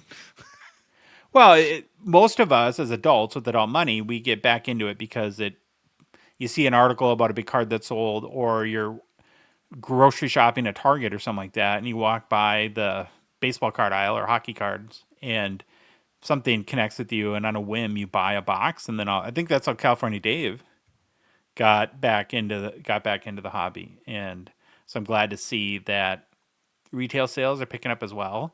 That being said, though, when was the last time you guys bought a box set or a retail box set at like a store like Target or Walmart? Like last month. During COVID. Yeah, I haven't bought one forever. Well, if it's cheap, I when I used to pick up Hasselhoff, we have them at McDonald's and Walmart, and I used to pick them up last year. So I would sometimes get there early, and I would just poke around the store. And I chatted up one of the guys. So Walmart doesn't control their hobby boxes. They give it out to a third party vendor, and they do their planograms. And so on this particular evening, the cards weren't there. So I asked one of the guys where it was, and he said, "Oh, we've had so much theft lately. We keep it locked up in the back." And I was like, "Oh, those little Pokemon jerks, eh?" And he goes, "No, man, it's you hockey card. It's the sports card guys." So they sell out of TCG all the time, but that's not the theft problem on the majority. It's us or our community. Thanks, guys. It's ridiculous. So anyways. Maybe Walmart should talk to Enzo Ferrari. Yeah, maybe they should. Hey, in the article, Josh, I don't know how much you read into it though. They talking about having more sports cards, or is it going to be more TCG stuff? I think the way this is going is having their own product lines. Like why PSA is getting so into repacks is so that they can sell them at GameStop and their 4,000 stores. I could see hobby companies partnering with the Walmart and Target and developing specific products like that. Sure. Yeah. So they should. Yeah. Excuse me. Okay. Let's move on to new product releases, which is brought to you by Gongshow friend and partner Mint Ink. Mint Ink is the home of Rip Party 2, happening November 8th during the Fall Sport Card Expo. It's there because it's one of the nicest, cleanest, most modern hobby shops in all of North America. If you love the hobby and are in the Toronto area, it's a must-stop shop. They have all the latest hockey releases at great prices. You get singles, submit your cards for grading, consign some cards, and turn them into some cash. And there's tons of memorabilia, too. If you're not in the GTA, you can do it all on their website, mintink.ca. They can even ship the newest hobby releases right to your doorstep anywhere in Canada. Louis, speaking of anywhere in Canada, you know Phil, right? You met Oh, Phil? no. Mm-hmm. The guy from the show? I do. So anyways, I'm talking to Phil the other day, and he's so butthurt about missing our cabin trip. And he's just apologizing and going on and on. It got a little awkward, if I'm being honest, when he started crying, and he was like talking at the same time. He had like snot bubbles coming out of his nose. It was a thing. It was super gross. Yeah. So at some point in the call, Phil says, "I just need to get to a big ass lake and spend a few weeks there so I can feel better, like become one with nature." And I was like, "Phil, there's tons of big lakes in Canada. I'm sure you can find one." He was like, "No, Josh, a big ass lake." And I'm getting more confused because what do butts have to do with lakes? But okay. And after going round and round, he finally says, "No, Josh, Big Ass Lake is a real lake in Nova Scotia." And I guess Louis, he rented a yurt there for a couple weeks. Yurts are cool. Yeah, they are cool. But he wasn't going to go because we have Stature coming out. We have Artifacts, Series 1 around the corner. So the guy almost cancels his whole yurt reservation. But thankfully, I was able to remind him that, of course, Mint Ink ships the latest releases anywhere in Canada. So, Phil can be at his big-ass lake and open all the boxes of Stature he wants. I'm so glad he doesn't listen ever to this show. So we have to remind him that no matter where you go, Phil, you can still get your boxes. He doesn't listen to anything. Mm-mm. So minting.ca, folks, have them ship boxes to you at your tiny bottom lake if that's where you are too. We're in a little bit of a lull on the show on new product releases, so I had to get creative. But I came up with something that I was actually really excited about, and I'm excited to share with everyone. Mm-hmm. We're going to look at, okay, so much of the hobby attention, and rightfully so, goes always to the top dogs and the key rookies. So with all the 24-25 releases, it's been Celebrini this, Hutson that, Michkov here, there, everywhere. Almost all the time, though, when we look at product sales, of course, it's always the combo of these three. So today, we're going to ignore the biggest prospects. We're going to pretend like they don't exist, and we're going to look at the top 5 sales from 24-25 rookies that are not named Macklin Celebrini, Lane Hutson, or Matt Vi Michkov. Maybe to get people a sense of what else is out there. Yeah, I like it. Good job, Matt, besides, again. Yeah. besides these 3 guys. Who knows, Phil? Maybe there'll be a Senators player on this list. There will. No. It's like it weird. So here's the top 5. And of course, any sale made by eBay, as always, has been verified as paid for in therapy. Coming in at number 5, a 24-25 Upper Deck Frank Nazar. Young Guns High Gloss out of 10. Raw sold for $1,999 US on May 29th via eBay. It's a nice looking card. High gloss all the way. Worth every penny. Number 4 is a 24-25 Black Diamond Will Smith. Rookie Team Logo Jumbo's Patch Auto 101. Raw sold for $2,000 even, so $1 more than the Nazar Young Guns High Gloss on March 7th by eBay. What do you think's got more legs in the future to retain value? High gloss. I'd rather pay I $1 wonder. less. Yeah. Number 3 is another Frank Nazar. It's a Young Guns Acetate Raw. It sold for $2,500 US. Oh my God! I'd take the high eBay. again. The high gloss all day, every day. Yeah. Really? Yes. Yeah, 100%. you're right. 100%. I think the acetates are cooler cards, but the high gloss are more significant. Yeah. Yeah. I agree with what you said. Number 2 is a 24-25 Upper Deck Cutter Gautier Young Guns Outburst Gold 101 PSA 9 that sold for $5,500 US via eBay on January 29th. No, I'm sure the Reddit community went crazy on that one. Probably. Yeah, I'm pretty sure they're going to change the hockey card subreddit to Gold Outburst Reddit subreddit.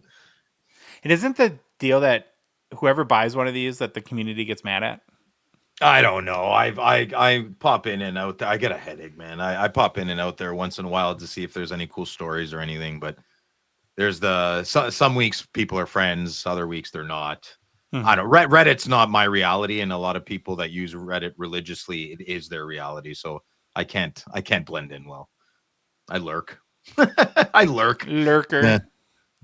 Want to take a guess who the player with the highest sale is? I'm gonna go with Luchenko High Gloss. No. Terrible guess. No. The number 1 highest selling card is a big one. Big number. I don't know if it's a big card. Ooh. 24-25 SP Authentic Will Smith Flop Future Watch Auto Patch Black 101 Raw sold for $8,010 US on August 21st. Wild. Do you think maybe they can give him a marker instead of a crayon next time? That auto is awful. Awful. Looks like a poo stain. Like he smeared it with his finger. Looks like Hasselhoff's diapers 17 years ago. Yeah, well, without trying to be rude, it's like either shake the pen a little bit, get it ready for him if he's going to sign that, or get him a new one, or... Yeah, when it's a 101, maybe there should be a paper beside it where you prime the pump a little bit on that marker. Yeah, I wonder, like, I know they have a pen room, but I guess they don't have a pen person. They don't have, they need like a team of like super cool guys and girls that just know what collectors want. It's that last, they do 99.5% badass stuff. It's just that 0.5. Just shake the pen a little bit. You're almost there. I feel, well, or if we're being ignorant and we don't know the reason, I'd be curious to know the reason, you know? Fair. Yeah. I will say this. Maybe I'll give them 99.85% because that patch is sick with the shark eye in it. Well, at least it matches the jersey. Maybe in their defense too, and I don't know the situation, but all three of us have teenage-ish boys. Mm-hmm. And let's be honest, we could sit our sons down at a table and explain to them exactly what to do for an hour and get this. Yeah, that's a fair point. Well, then where's the adult supervision? That's the point. You don't even need an adult, just guidance. Mm-hmm. Give me the Upper Deck t-shirt. I will make the cards great. I will. I promise. If I don't, give me backups. Give me 3 101 backups. I'll grab Will by the ear. Listen here, the extras. I think we're being too picky, though. I mean, still, seriously, I wouldn't care if the auto looked like that and I pulled that card. I'd be like, hell yeah. If that was of my favorite player and I pulled that card and the auto looked like that, I'd be annoyed. Really? I gotta be. Yeah, absolutely. I'd be happy, but I'd be like, well, I mean, you can still be happy and be really like raise an eyebrow on the other side, right? Was Josh always say Absolutely. 2 things can be true at once, right? No, that's fine. You can we all love Upper Deck, but we have issues. Yeah, same thing, exactly. Whatever. It's cool. I get pulling it in a box and being happy with it, but does the equation change at all for you, Louis, if you're about to spend $8,000 on the card? No, because I'd only be spending about 6 or 5 or 4. Yeah. You know what I'm saying? It's kind of like a card without an auto. This patch might be $8,000, but just a black patch is going to be $5,000 or $4,000. So I think it does affect the value though, because an auto like this can't make it more valuable. It can only make it less valuable. I get it graded. What do you? What would the auto grade on this be? Like a 3? 2? As a 3? What's the lowest auto grade, you guys? I think 8 is the lowest auto grade I've ever seen. They'd probably give this a 7. I don't see them putting this anything lower than a 7. They should, but they wouldn't, I don't think. Any surprises there? Any players that or is that, it looks like the second. So the first 3 is Celebrini, Hutson, and Michkov. Clearly the next 3 would be Will Smith, Frank Nazar, and Cutter Gauthier. I thought that Nazar high gloss was pretty low. Mm-hmm. Mm-hmm. Yeah, he's another maybe potential breakout candidate we could have mentioned. At $6 million a year, though, I don't know. Fair. Oh, hello. What'd you order for dinner, Louis? You cooking tonight? Negative, sir. I'm calling Phil because it's time for him to do mailbag. You ready? Oh, we're on mailbag? Holy moly! I don't know if I got through all of them. I'm pretty sure I answered a good chunk. I didn't. Louis. That's all right. I like answering on the fly. It makes it fun. Okay, let me pull up the show notes. Hey, do we need to put something in the show notes before the final segment, before mailbag, and say, Phil, pull up the show notes? Yeah, I need 30 seconds queued. No, I'm queued up here. Good. All right. Okay, mailbag. Ready, buddy? Josh, load off. Okay, here we go. Instagram, first question. Card Professor 7.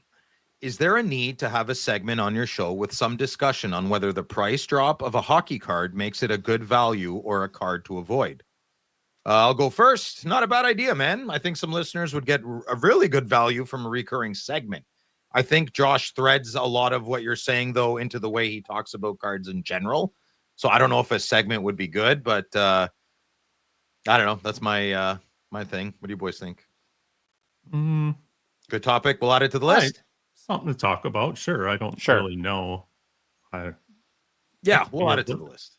We'll add it to the list and have Josh do it because it could be a little research heavy to see who it affected more. I like that. We'll give him some work. Okay. Next question. Discord. PSA 0 Pop 1. Ooh, that's Also tiny a Discord rating. member. So, I was pondering one of the questions asked the other week about future legend cards of current players and whether their patch cards would be as popular since there's so many made now. And my question is, how many game-worn jerseys do you think there will be left after some of these popular hobby players retire?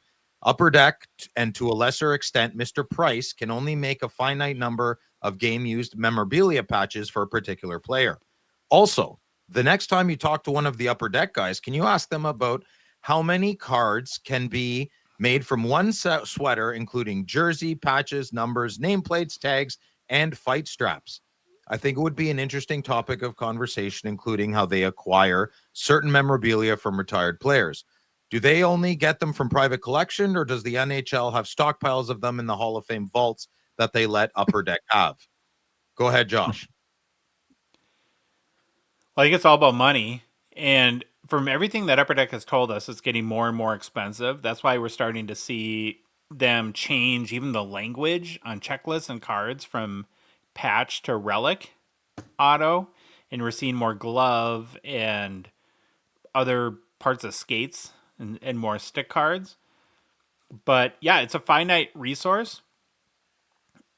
I do think that, and I'm baffled I get pushback about this all the time. If I am either at Upper Deck or I'm in charge of the NHL and managing the memorabilia relationships, there's so much money in memorabilia now that I am literally putting a different jersey on a player every period. And I'm getting 3 jerseys a game. Yeah. Why wouldn't you do that? Yeah. I Why mean, wouldn't you do that? what does it cost them? $200, and you wouldn't do it for players that it's not. But for like a Connor McDavid, you spend the $600 a game to put him in 3 different uniforms, or I mean, it doesn't cost him maybe $150, right? And you're going to sell those for crazy dough because there's a lot of entities that I think want. It's not just Upper Deck and trading card companies. It's Migray and all the other memorabilia providers, the Hall of Fame, the athlete might want one. Like it would seem to work out if you did 3 a game where athlete gets 1 to keep, Upper Deck gets 1, and the team gets 1. That's what I would do. Be 8 times. It'd be 204. It'd be 246 jerseys a year. Game So used. what? No, Yeah. what do you? I'm agreeing with you. You Oh, donkey. okay. Yes, that's what I'm saying. So our hobby would get over 200 jerseys of Connor McDavid and every other player game used. That'd be amazing. And a period worn game jersey is good enough for me. That's a game worn jersey. Yeah. Wore it for 20 minutes. Yeah, his DNA's on it. You Then know? you timestamp it and date it so that we can. Yeah. And then what if a player got into a fight, got a little blood on it? Premium, right? Yeah. Oh, blood's Puck mark. bad on cards. Yeah, no, I can't show violence. Okay, here we go. Oh, I lost the show notes. Hold on. Let me cue it up. All right, ready to go. Come on, Louis. No, it's me. Okay, next question. Father-son collectibles. Jeremy commented on the PSA 8 Vesna saying, Jeffrey has an amazing collection. This particular Vesna has serious registration issues, but those corners and edges are as if it was cut yesterday. What is a registration issue? Go ahead, Josh. So it's in the printing process, they use plates. And there's, if you've heard like CMYK, that stands for cyan, magenta, yellow, and the K is black for some reason. And they're all colored plates that they have to line up. And when those plates are out of alignment, it gets blurry or fuzzy, or that certain colors go where they're not supposed to go. And especially on very intricate vintage cards, this tended to be a particular issue, like a Wayne Gretzky rookie, where almost never are the plates in alignment. There's typically some sort of, whether the oil drop placement we talk about or all the fine lines that are in the card. So that's what they mean by registration. Good answer. Louis and I agree. Next question. Mike Campbell.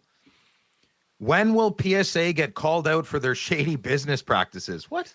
I really do not like this question at all.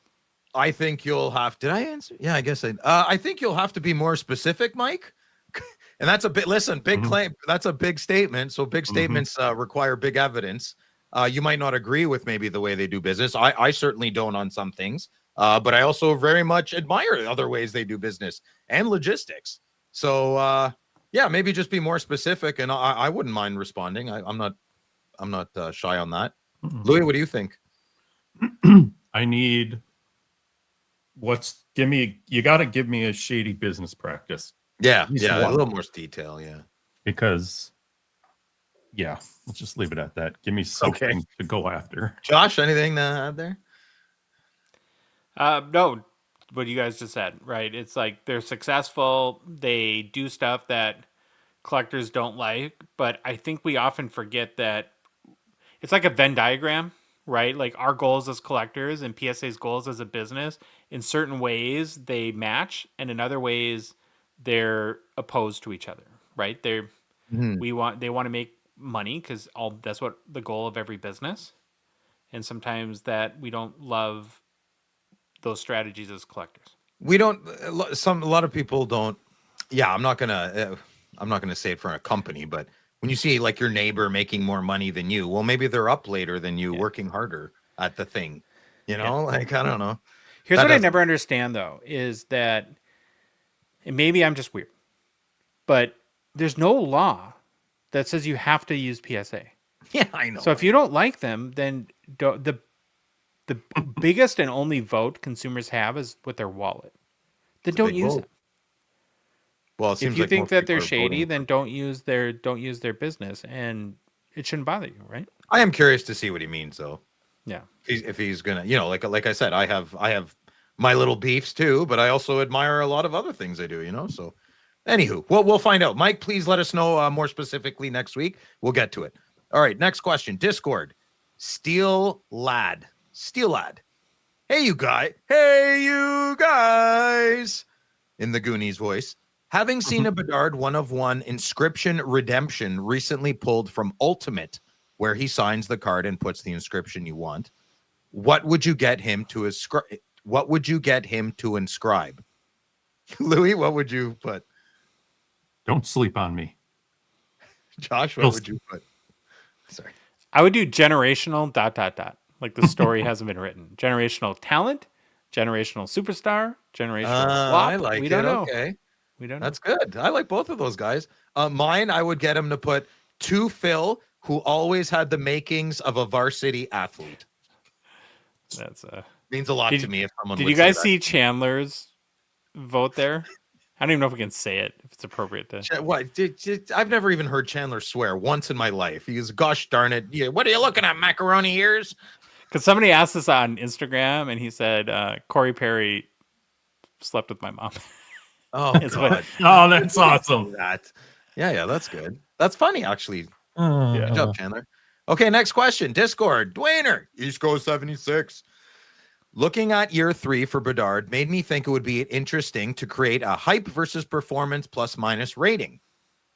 I definitely didn't answer this, I can tell. The idea would be to objectively compare on ice performance to hobby pricing. For example, Nathan McKinnon might be around -10, -10, since his performance is far ahead of his hobby value. Bedard could be closer to +15 with hype and pricing exceeding performance so far. McDavid and Crosby might sit near 0 while pricing and performance align. Josh, do you think that this type of analysis is possible? Louis and I bow out. Oh, you big guy. I like the idea. I just don't know I'm smart enough to figure it out. Yeah, it's not a math show. That's a lot of math. But yeah, I do like the idea. Maybe I'll need like some sort of mathematician or MIT scientist to help me figure it out. There we go, Dwayne. Next question. Bill Brasky. Hey, boys. What do you think is the best chant for or against a team or player that a fan base has come up with? For me, I think the Uncle Daddy chant from the Rangers fans used to throw at Broder is the greatest. Josh, what do you think? I had a hard time, but then I like Louis' answer. I'll piggyback on his. But the only thing I could think of is, it's not really a chant, but when the Wild used to boo for Boogaard, I thought that was really cool. Boogeyman.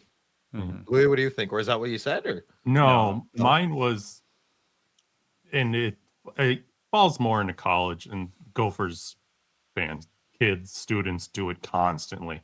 But when a goalie gets scored on, they always do that whole sieve thing. Sieve. Oh, the Braves? Oh, they yell. They just sieve. do it. Sieve. Gophers have the best chants, Phil. Oh, So yeah. Minnesota State Like a good Mankato moment. Yeah. is like an hour and a half south of us, and it's another Division I program, but it's like a very smaller school. And so like when the Gophers play them, we would always chant Gopher Rejects the whole game, or junior college. Aw. Yeah. I guess it's on me. Sure. So my favorite at the Sens, when it's 11-11, and usually any first period, usually the first or the third, I don't know, second, no one pays attention. We yell, praise Alfie. I don't know why, but we do it. Well, I do it, and a lot of other people do it. Not everybody does it. So that's like my positive one. And my personal favorite, when I try to berate players I don't like, if I'm at the game and I don't like a certain player, I wait for my moment when, like, it's not always really loud in the arena. We'll use Austin Matthews as an example. This is true. I do it all the time. So if it's kind of quiet, I stand up and I yell as loud as I can, and I can yell really loud. Austin sits down when he pees. So I thought that was funny. Do you get a good reaction out of that? Yeah, guys, the right people. I mean, my tribe, my people that were born in my village love it. But the people that don't like it really don't like it. So it's hit miss. It depends what section I'm sitting in. If it's the lower bowl, yeah, no, I'm a horrible person and I should be banned. And if I'm usually at the top of the bowl, yeah, I get high fives all around. Yeah, it's lots of fun. Yeah, next question. Let's keep going here. Discord. Underquaker 3535. Still having fun. I love the clearly revered set from 23-24 Clear Cut. I'm also a member of the Top Loader Binder Gang. That's right. Are you aware of any binders that can hold horizontal slabs? If not, I've heard you can have an in, or we have an in with a company called Pather. Just mentioning that for no reason. Well, they don't make binders. I'll tell you that yet. I've been bugging Neville for a lot of things. He has yet to make anything I've asked, but I'm working on it. He's cracking. And he first has to take your call. Yeah. I'm going to be a bit of a jerk here, though. But Underquaker, you could flip the binder a little bit. There you got your horizontal top loader binder card. There you go, buddy. You're welcome. That's all I do. I hate it, but I do it. Just go like this. There. It's done. Sure. You guys, anything? No? I haven't seen anything specific to horizontals, but I know they do make binder pages. Yeah, no, they do. I'm sure they do. I haven't seen horizontal cards, and I think it's 4 rows of 3. I think it's 3 across and 4 down on them. Oh, it's a big binder. And this is it. Somehow it doesn't get any bigger. I don't understand it. Yeah, Binder huge, man. Sounds like something you should talk to your doctor about. Yeah, there we go. Well, he said good luck. Okay, well, let's wrap this up because I need to call him. So let's go. Let's keep going. Instagram, Kevin B. Smith. I am a member of the Top Loader Binder Gang. Hello, Kevin. But I'm having difficulty deciding on how to store thicker cards, 130 point and higher. How do you store your thicker cards that won't fit into a typical top loader binder? Thanks. Josh. Don't. I don't think TLBGs are good for overweight cards. Your cards got to be in shape. Agreed. Louis. Don't. Yeah, Louis says don't do it. I also say don't do it, but if you're gonna do it, let's be honest. You and I both know you are, Kevin. I wouldn't go higher than 75 point. I tried to once, ripped it right off. I said, I'll just ignore that slot. I threw the whole binder in the garbage. I can't look at it. So that was a waste of money. Yeah, I don't want anything that near my cards. So 75 point. If you try to put 275 points back to back, you're gonna rip the page. For sure. And if it doesn't rip, you've compromised the plastic. So don't do it. I'd say 55 would be your highest, and you're pushing it there. Okay. Second question for Kevin.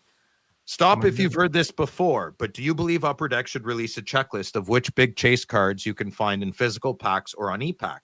Example, another big name Young Gun Gold Outburst was pulled on e-pack. Jonathan Lekermacki.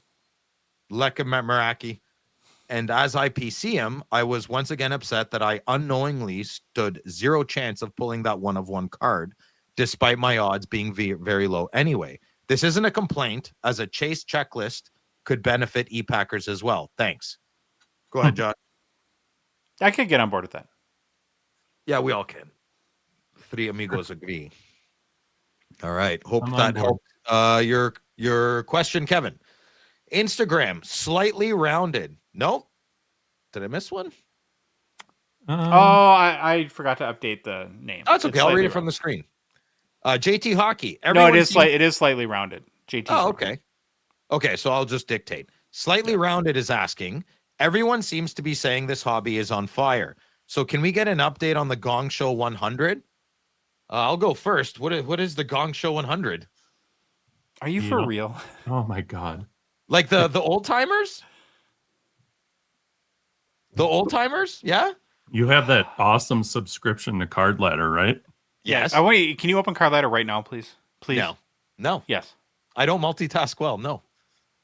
Well, there's an index page. And Yeah. on that index page is the Gongshow 100. We have our own hockey index on Card Ladder. On the real Card Ladder app? Yes. That's amazing. I never knew that. We did show after show about it this last I spring. thought you were just getting the information. I didn't know it was a real thing. I thought you just called it that. Well, that's cool. That's awesome. Yeah. We're doing well, eh? That's great. I guess. Well, I think me and Louie are doing well. I am we pay for seriously that? worried about your brain. Do we pay for that? No. No. Wow. Okay, that's cool. Right on. Were you dropped as a child? What happened? Whatever. Everything's fine. Okay. All right. Okay. Do you want me to read the questions? Sure. Okay. Next question. Suzuki Ichiro cards. Why is 90s hockey not as big as 90s for the other sports? The other sports all have 4 to 5, even 6-digit cards. 90s hockey never reaches 5-digit cards, much less 6. I know hockey doesn't have PMGs or Star Rubies, but still there are nice, rare options. I didn't know any of that. I think it's just a volumes game, maybe. Like for every one hockey card, there's 30 baseball cards. No, I just thought it was a volume game. It's mainly basketball. That's the it? comparison. And if I had to analyze it, here's my guess. First of all, there's 7-figure basketball cards from the 90s. And my best guess is that we had in 1996 and 97, we're still in prime career Michael Jordan winning championships versus old Wayne Gretzky almost at the end. So that's factor one. You also had Kobe as a rookie in 1996. And he's right, of course, is that we didn't have hockey PMGs or Star Rubies back then. Like the green Jordan PMG is a multi-million-dollar card. Wow. Mm-hmm. So I think that it's more about that. But there are some great, there's fantastic mid to late 90s hockey cards. Atomic Refractors from Bowman's Best is one thing that comes to mind. So they're just not as popular as other sports, but nothing is in the hockey hobby. So there you go. There you go.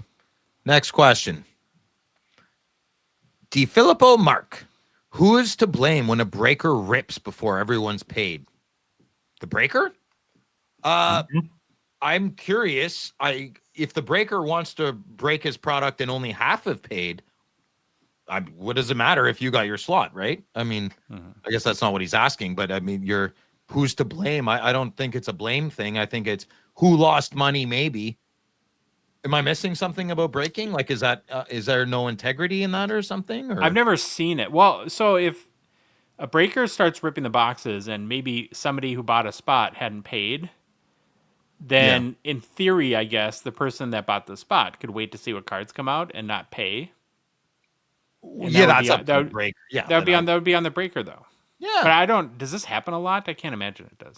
No, they're pretty. That's like spots 2 and 3 are your profit. So I probably wouldn't be breaking without, like your last spot, like spot 31, 32. That's your gravy, That's good for you guys. Okay. So next question. Instagram, Slackers Memorabilia. Hey, fellers. Has anyone else noticed the increase of wildly entitled players or their parents, cough, cough, Hutson family, cough, voicing their dissatisfaction with Olympic team selection? What happened to humility and respect, eh? Anyways, do you guys also burn every Kadri card that's ever crossed your path? I love the show, and I'm looking forward to Josh transitioning all of his hate from McDavid to Bedard. Kiss, hug, David Slackers. Louis, go ahead. Oh, boy. What did I answer this one? Yeah, because I still don't. I don't get the question. What am I missing? Okay. Josh? So Garen didn't invite Hutson to the U.S. Olympic camp, so Hutson can't play for Team USA in the Olympics. Okay. And Lane's dad went off in the media on Bill Guerin. Yeah, real becoming of him. Yeah. So hockey dads don't change from mini-mite to professional hockey. Huh? Okay, like I get it. Pretty much. We'll just leave it at that. Yeah, Josh? and I think you can have a lot of people probably have the opinion that Lane Hutson should be on Team USA, but I would hope that Hutson had a talking with his dad about, please don't do that, Dad. I hope Dad had an internal conversation with himself. I found that entire situation ridiculous. I completely understand Dad is proud of Shimmy Shakes, but man, Mr. Hutson, use your inside voice. Look inward on this one, okay? Humility and respect are not a priority for a lot of people, but when you're Lane Hutson's dad and you're in the public eye, you should really double down on those two things, okay? And Kadri, who? Nazim Kadri? Did he play hockey in the NHL? I don't know. I don't know who that player is. Yeah. Anywho, I'm a Sens fan. Well, Okay. that probably puts Lane in a weird spot with all the players that Of made the course it team does. too. It's horrible. That's like he's horrible. If he's being like that now, my goodness, what probably happened before? It's I can't pay too much attention to that. It's so silly. Like now we're getting to be the ages of these dads, so they're peers, right? So one of my peers is acting like this. What is the matter with you, man? But I get it on the flip side. You're proud of your son. And but like he's an American, he's not Canadian. You can't just jump ship like that, buddy.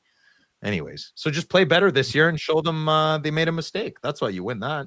Just be happy your kid made it to where he's at.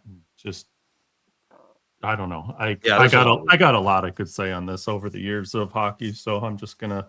You said it best. Hockey dad is mad. Oh no. I lost it one time on one of Sam's coaches. Oh wow. And I hated myself for a week. I was so embarrassed. I just lost my mind. It's not you, right? Like you brings the yeah, word I mean, out like of you, and you're like, oh. 2 seconds after, I wanted to stick my head in the sand and never pull it back out. Yeah. Well, we learned. And I from apologized, it, right? and yeah. Have you done it again? No. That's how we grow, right? Good job, boys. Okay, next question. Okay, mama. Hey, boys. You guys seem to be in love with stature, especially Josh. You also complain about too many parallels in certain products. After looking at both stature checklists, I have to ask you, how can you complain about too many parallels and still love stature? There are a ridiculous amount of parallels in stature, especially the first year, which also included photo variants with even more parallels. Please explain. Also, there are both Bedard rookie cards and second-year cards in this year's stature. Won't that be confusing and water down potentially high sales prices for Bedard stature's rookies? Thoughts, please. I'm going to go first. I know this is more for you, Josh. A big difference between those two Bedard cards is one's going to say rookie on it. Sorry. I don't know how else to say that, but yeah. We just lost a Patreon member. Okay. Well, that's my answer. Josh, you want to take it over? Or Louis, you want to go before Josh gets into this? I don't have... No, go ahead, Josh. Okay. I like stature, but I wouldn't say I'm in love with it. I don't own a single stature card. Probably why. Because I'm not a patch auto person, right? Beyond that, stature is one of the handful of products that's really that's part of the identity is be parallel driven. O-Pee-Chee Platinum is the same. I love O-Pee-Chee Platinum. I have a ton of them. There's certain parallels I avoid, but where I tend to complain is more on sets where I think there's unnecessary parallels. I don't know. Maybe that's me speaking out of both sides of my mouth. Who knows? Mm-hmm. Good. But is the words. I did like the fact that this year, though, that they did get rid of... I was never a fan of the design variant, the photo variant, the design photo variant, the photo design, photo design variant. And don't forget home jersey on all those and away jersey on all those. I thought I bought my Jake Sanderson 101, and then I found out there were 3 more. Yeah, I mean, that was a little overboard. So yeah, we'll get into the stature checklist very soon. But it is scaled back quite a bit this year because I think of the dual rookie class. Sure. Anything to add, Louis? I was just surprised that it was brought up that you guys seem to be in love with stature, especially Josh. I listen, Bill, to all of our shows, and I didn't know you loved Stature, Josh. I like it, but I don't. Like I said, I don't own a card, so I don't know how I Right. could love it. Because it's my favorite set. Mhm. But when it comes to the variety, we'll say, I don't ever complain about parallels. I love parallels. Now, like Josh, you did say though, unnecessary. Yeah, there's unnecessary stuff, but I love how in Stature when you have the patch cards that you can get one, with him in a home jersey and then the home jersey patch, and then there's an away jersey card with the away jersey patch. That stuff I really like. Okay. As for the Bedard thing, I didn't even read any farther, so I don't have an answer for that. Even like with platinum, like every time I look at the checklist that comes out for the New Year's product, I always think there's probably like 2 or 3 of these parallels that maybe we could do without. But then I just don't buy them. Yeah. Yeah. Almost makes the ones we want a little cheaper, that way. Mm-hmm. So second question from Oki Mama. Here's something you have never thought of before. What is your favorite design for O-Pee-Chee Platinum Suite selections? So I've thought about it, and it's 0. Oh, man, why are you making me be a jerk on these? Okay, Mama. Anyways, that's I don't like them. Yeah. Louis? They're liking them or not. I will say this year's is my favorite though. 24, 25. Last year's was pretty good too, I thought. But I would agree with you on that. And this is me being a snob, probably. But being an insert guy, I don't like common inserts typically. Sure. I know. I do if they look nice. Okay. Okay. Next question. Instagram. The one goat 16. Thoughts on the price sales of the 2 Vezina rookies that just sold, PSA 7.5 and SGC 8. I looked, couldn't find it. Josh found them. He'll answer you. Yeah, we are so reliant on Card Ladder, and these, for whatever reason, are not on there. And this is the second or third time that this has come across our radar. And so I finally had to look. The one that he's referencing I'm more confident about is the PSA 7.5 that's sold in Heritage. Again, no clue why it's not on Card Ladder, but there was an SGC 8 that sold in June for $33,000 US. And then the PSA 7.5 sold by Heritage last month for a big number. 128 100. So 128,100 US dollars. And I compared the PSA 7.5 and the SGC 8. I preferred the PSA 7.5. It's much more centered. But I didn't do like a crazy hour analysis of them or anything. I would assume that 128 grand for a Vezina rookie has to be a pre-war card record, though. So that is a huge, huge sale. I would think, yeah. Yeah. I knew nothing about this. I don't know. I must have been sleeping under a rock. I tried. I looked. I hounded. I didn't have the searchable skills in the time frame. But if we were all like, if pre-war vintage was our main jam, I'm sure we would have been talking about it a lot. It's just not exactly what we collect. All right, next question. Instagram, another long one. Here we go. Archduke of Coconuts. Great, 2 questions. Okay, here we go. Guys, the hot button topic in regards to the Hall announcement in June was the snub of Carey Price. I agree. Which divided so many. Rest in peace, Ken Dryden. He most likely accepted the recent trade to San Jose to share a locker room with Jeff Skinner, who would be the first ever active playing inductee. Price will always be known as a Hab who left the game injured and to spend time with his family and begin a new career of suppressed memory alcoholism. Jesus, man. Okay. Mm-hmm. If Price played on several teams or a lifetime goalie from a team without a rich history, would he even have been thought of so highly? I say that sometimes, yeah. There are so many goalies that have similar, if not better stats like Andy Moog, Mike Vernon, Curtis Joseph, Van Beesbrook, Chris Osgood, Thomas Vokoun, and they are never talked about for the Hall. Fellas, did he get first ballot snubbed? Should he get in? Or perhaps you feel he doesn't deserve enshrinement, and or what goalies should also be in? So it's a big one here. I'm going to think. Josh, you want to go? Or no, Louis, you go. You go. Yeah, well, I was just going to. Louis, what? Go ahead. Oh, you want me to jump in? So, sure. First of all, what somebody does outside of the game in their private life, I don't think should come into this decision, and what they do to overcome or what they do for any issues in their life should just stay out of the game. It's none of our business, and I'm never gonna. I don't know. You get into that. I just think that whole part was stupid. Sorry. Um, People deal with things in different ways. As to being with a team that has the high history, or Montreal's. Yes, I mean we always say it. We always say, oh, they played on a team with rich history, and that's why it's a fun topic, to debate with others about. Oh, this guy's this way because he was on this team or that team. Goalies themselves getting into the hall stick out, and what they do in a career, whether it's good success or not, shows more than different players. I don't really think it matters what team they're on, because on every team you're only really focused on one or maybe two if they have another goalie that's good for a backup.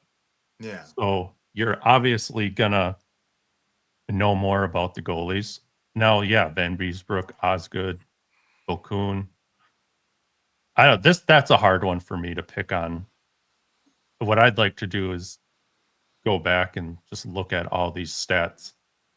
It'd be cool to see who's in, what they did, who's not in, what they did, and really get a feel for maybe why somebody made it or didn't. Sometimes it's the whole popularity contest too of the player and how they are on the ice, off the ice. There's a lot of variables that go into that for a goalie. So, and I really couldn't tell you what other goalies should be in right now. Okay. Sorry. That was a good answer. Josh, what do you think? Well, like Lou, I think it's a big time shot fired on the whole alcoholism thing there. You do? Yeah. Okay. Yeah, I wouldn't go that far. I would never judge a person not having walked a mile in their shoes. We don't know what Carey Price has been through. And he's a public figure, so of course you're open to scrutiny on anything in your life, but I guess in some regards, and you would know, because again, we don't get the visibility here in the US, but you would know better than us, but it seems like he's been willing to talk openly about it, and I think that does help certain people and shows. So you know that. Okay. Yeah. But so Isn't that a I little don't know if he contradictory? was trying to be funny there, but I think that part was a little unfair. So I just want to say that. And then it's a good question though about, I think both can be true, right? That Carey Price was probably a really, really good goalie, or is a really, really good goalie, and being on the Habs helps him a lot too. And maybe had some of these other guys played for the Habs, that they would have a better Hall of Fame case. But when you go just beyond the stats, like you were talking about, Louis, and you talk about total impact on the game. I mean, the one thing, and I'm not a collector, I wouldn't call myself a fan of Carey Price, but he's obviously got a lot of fans and he connected with a big part of the fan base and people really love him. And that says something, doesn't it? Yeah. I'm probably going to be a little cold on all of this. That doesn't mean you go to the Hall of Fame though, because people Sure. like you. Yeah. So, Maybe. I'll take this opportunity to maybe systematically explain why I don't feel Carey Price should be in the Hall of Fame, and Okay. and I'm going to disagree with you and Louis. Carey Price in 2021, after they played Tampa in the finals, he came out and said he had a substance abuse issue due to stress. Part of it was stress from the playoffs. Now, might sound really cold. I'm sorry if it does. If you can't, then you didn't. Champions win, and who should be in the Hall of Fame? I think champions and winners. I'm not saying I wouldn't. I would probably. I'm not even remotely close to as resilient as Carey Price. I'm not saying I am, but I think the Hall of Fame should be reserved for people that can handle stress and win championships through that stress. If I'm being unfair, I'll remind everybody, Carey Price came out himself and was very open and honest and said all of these things. And he became even more honest as the years went on. We didn't know it was alcohol abuse at the beginning. That came out after a couple of years. And he admitted it was a big part of it was anxiety and stress from the playoffs. So to not mention out now, okay, did the person who asked this question, was it cheeky? Yes. As I was reading it, I was like, oh my God, dude, there's different ways to say that. But I think what he was trying to say is that Carey Price took himself out of the league because he couldn't handle certain things in his life. Who else comes to mind? Kevin Stevens, Jim Carey, the goalie. Kevin Stevens might be a better example. Kevin Stevens is not in the Hall of Fame, I would say almost specifically because he had a substance abuse problem. Mm-hmm. Nobody's coming to Kevin Stevens' defense, right? So why look up his points in the 90s? You don't get points like that. That guy, he would absolutely be in the Hall of Fame. Well, I think both can be true. Like that, you can maybe have empathy because, yeah, I can't imagine. Of course, I have empathy, but the playoffs. But to your point, it doesn't mean that you deserve to be in the Hall of Fame. Too. Yeah, and I want to. I feel comfortable with you too. So I want to say, like, I hope that maybe you guys more don't like the way the person said the question, but I'm sorry, bringing up something that is part of reality and the person brought it up, Carey Price, it's fair game, man. I don't like, oh, did you hear he's an alcoholic? Like, why are we whispering? He had a press conference. It's a touchy subject. I get it. But Carey Price is the one who came out and said, I have a problem. Mm-hmm. I cannot continue in this league because of my problem. Mm-hmm. I'm not judging his character or anything. I'm holding the man to a standard, right? And he left the game because he couldn't handle a problem. So, no, I don't think he should be in the Hockey Hall of Fame. Now, is he an amazing man, father, husband? He probably is. I think Carey Price is very humble. He's an introvert. He's shy. Great. Maybe he drank alcohol to be more social. I don't know. None of those are. I'm not a doctor. I don't know. I do know what my criteria for me to be in the Hockey Hall of Fame is. And then I think of other people that have also. Carey Price is beloved. Same with Bobby Ryan in Ottawa. Bobby Ryan had a substance abuse problem. Everybody loves Bobby Ryan. Bobby Ryan can do no wrong, but he did eventually, and now not a lot of people have a lot of time for him because he keeps falling off, and it's life is tricky. But when we can talk just about Hockey Hall of Fame, I don't think not talking about someone's issues when they brought it up is a bad thing. That's I don't mind that you bring up his. It was just brought up probably in a. Yeah, cheeky way. I agree. And I agree with that. I agree. But I thought more you guys were like, don't bring that up. That's private. Like, no. It can absolutely be brought up. Absolutely. We will never. We need progress, guys. But I think to Louis' point, I'm not defending myself, but Louis, your point was that just judge him on his career and leave his personal life out of it. Yeah, and his career merited it. Then he should be in the Hall. If it doesn't, he shouldn't. Exactly. That had nothing to do with the question. I feel it was just I'm just going to throw this in here because I think it's crap. I see what you guys mean too. And I'm sure someone will not absolutely hate what I said or whatever. That's fine. I know what I meant. My friends did. So it has nothing to do with the question that was being asked. I think he tried to thread it the way, because that's where I shut my mouth in public, and because people get so passionate, but we're just some buddies talking here. That is why I do not believe he should be in the Hall of Fame. He couldn't handle it. And I'm not saying I could. I'm not saying you can or you can. I'm saying the Hall of Fame should be reserved for true, larger than life, extraordinary people. Extraordinary people. And that can handle through everything. That's who I think should be in the Hall of Fame. Okay.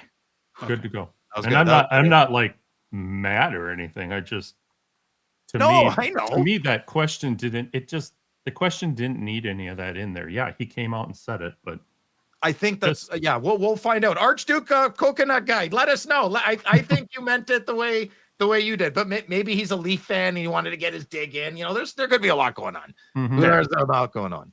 All right, here we go. Next question. Same coconuts. Hey kids, let's talk about Phil. Oh, come on, man. Hey kids, let's talk about Philish for a second. The guy keeps coming up as recommended. Follow on IG. Phil, how do you feel about the show approved impersonator? I don't know. Mixed feelings, man. Will Phil and Phyllis ever be on the show together? Impossible. I have mixed feelings as it could be either the best thing ever or just a dumpster fire. Oh, I did answer this. Yeah, I don't know about the imposter. Sometimes too much me is a lot of too much for everybody. So we'll see how this plays out, I guess. I'd prefer less of me instead of more of me, but the people are doing what they're doing, so I can't control them. All right. You guys don't need to answer that. Next question, Instagram. Hockey DT198. Are there any cards or certain players that bring back complete nostalgia for you? A card or player might not be worth much, but it reminds you of something good. Mine is 99 2000 MVP Stanley Cup edition and the early 2000s top sets and Sabre players from that same era. My first pack of cards was a 99 2000 MVP. The entire 1990 tops pro set and upper deck sets for me. Louis? Mm-hmm. Yeah, I'll just say it for Josh too. Him and I are both on the same wavelength here. Like the 1990 upper deck, better off Young Guns, or even the Bure for me too. Those are just, that's the bring back complete nostalgia. That's just the early days of me collecting, and I've had those cards forever, and I'll never get rid of them. I don't care if they're $1 or $2,000. That's it. Okay. Josh agrees, I see in his eyes. It's freaking Polly with a novel again every week. Oh, I hear everybody. Just as a piggyback off of the Bedard topic from last week's show, if Bedard was moved out to right wing and if he still produced 30 plus goals, do you think the permanent position would hurt his hobby value, since it seems like the biggest hobby stars are usually centers? For example, I really think that Nazar might be the better overall center long-term with his speed pushing play along with his offensive skills and jam ability on defense. So if you ran a line of Donato, Nazar, Bedsy, does that hurt him? Chicago is pretty loaded with center talent and with Frondel, Moore, Boisvert, Green. So I think Chicago could put Nazar and Bedsy together this way. Sorry, Phil, that I made you read this much. Your apology is not accepted, Paulie. We're friends tomorrow, but we're enemies today. Write more, Paulie. Write more. No, I am not answering the question. Josh and Louis will. Go ahead, Josh. Well, I think you might be right. And I know Paulie's a Blackhawks fan, but I'll go back to... You don't say. If Connor Bedard is really that good, if he's on track to be an all-time great, and you have to get this nuance to figure out how to... You put Connor McDavid with any two players, and he's still Connor McDavid. Yeah. And I don't know if... I would be worried if it has to get that detailed, I guess. Mm-hmm. And, again, on the 30 goals thing, I think... That's a good point. You have to break it down that hard? I think that's your answer. Yeah, I think that's telling in of itself. And a 30 goal pace, again, is not... I think people have a hard time, or maybe I don't communicate this well, or have a hard time understanding or delineating this fact. But when you have $25,000 rookie cards, 30 goals isn't going to cut it. Now, I know for a typical 20-year-old NHL player, it's good, but not for at that price. It's not going to work. Louis, what do you think?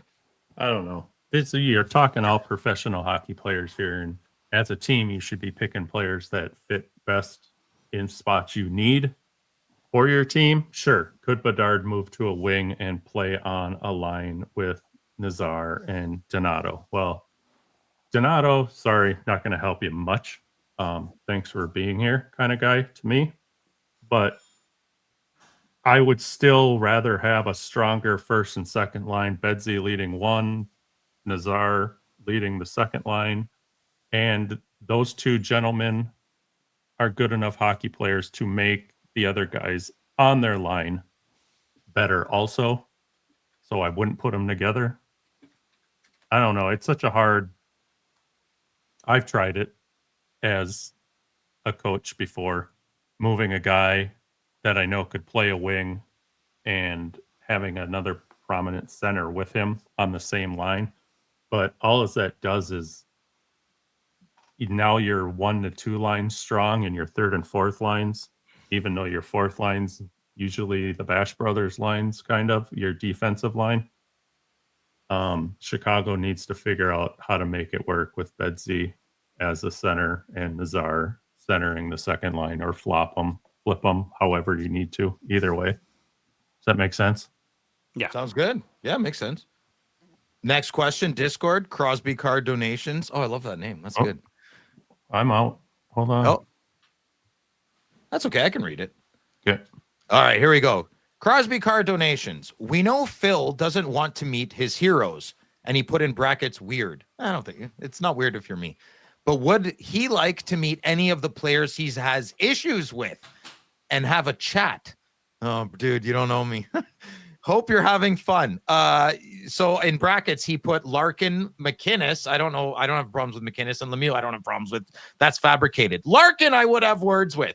I'm not afraid, dude. I've been beat up before many times. I've also won many fights. I'm not afraid really of things and people. Like I'm not. I'm just not. So absolutely. Like I bet you Phil would never want to meet Danny Heatley. No, I don't want to meet him. But if Danny Heatley came up to me and said, "You have a problem with me?" I would go to town with words. And if you put a finger on me, and I know Danny's a huge guy, you better win. That's all I gotta say.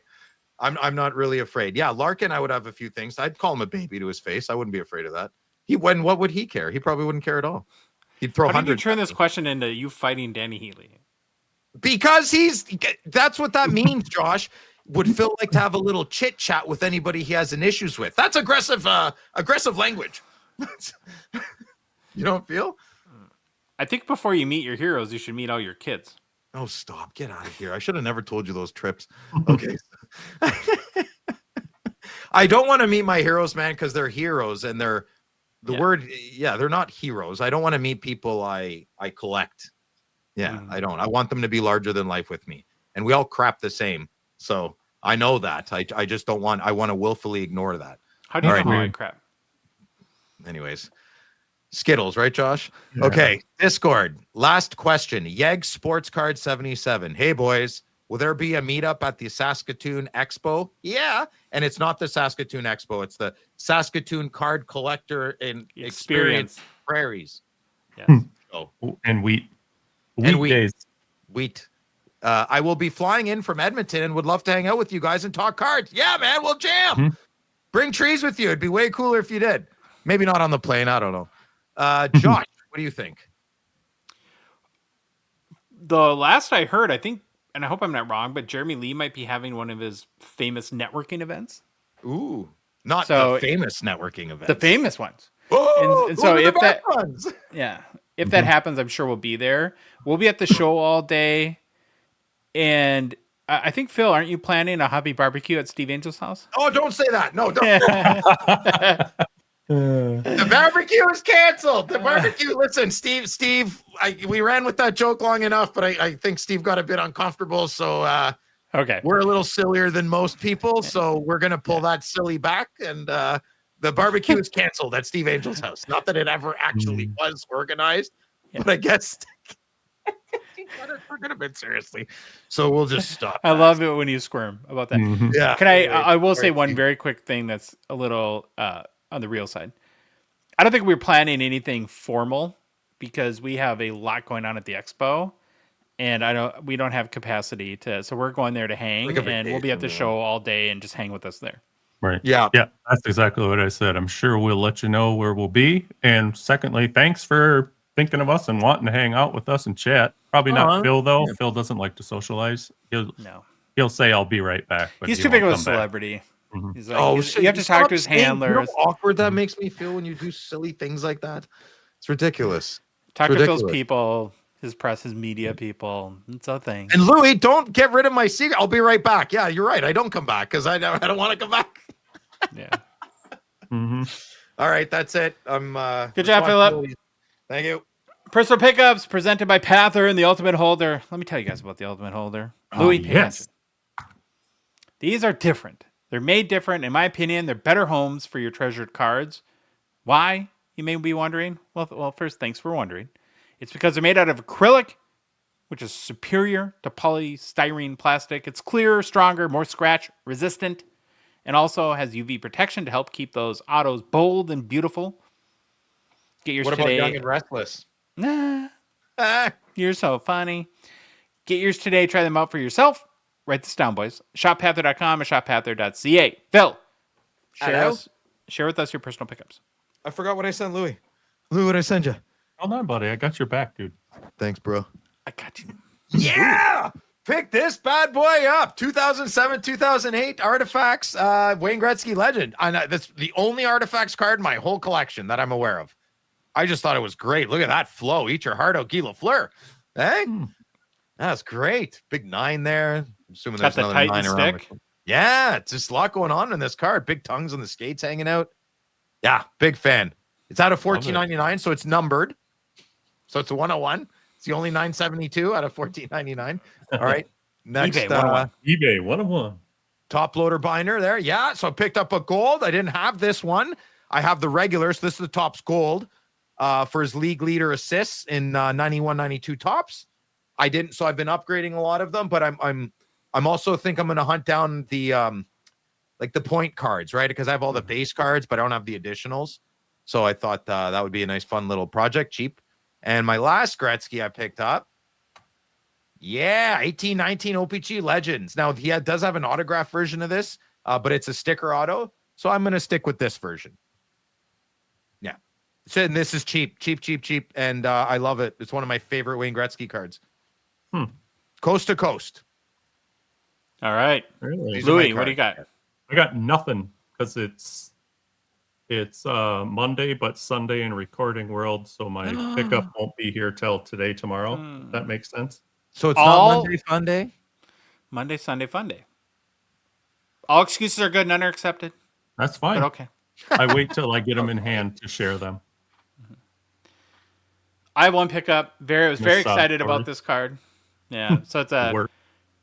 2023 O-Pee-Chee Logan Cooley Premier Diamond Rainbow out of 75. Now I was very excited to get this card because the O-Pee-Chee Premier Diamond Rainbow is one of my favorite cards and also favorite rookie cards. Like I really want the Dusty Wolf version of this card.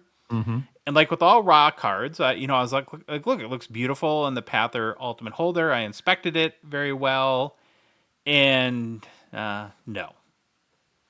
So there's a next picture when I got the card in person. Oh, look at the upper right corner. Oh, no. You chewed on it. I didn't know that's how it came.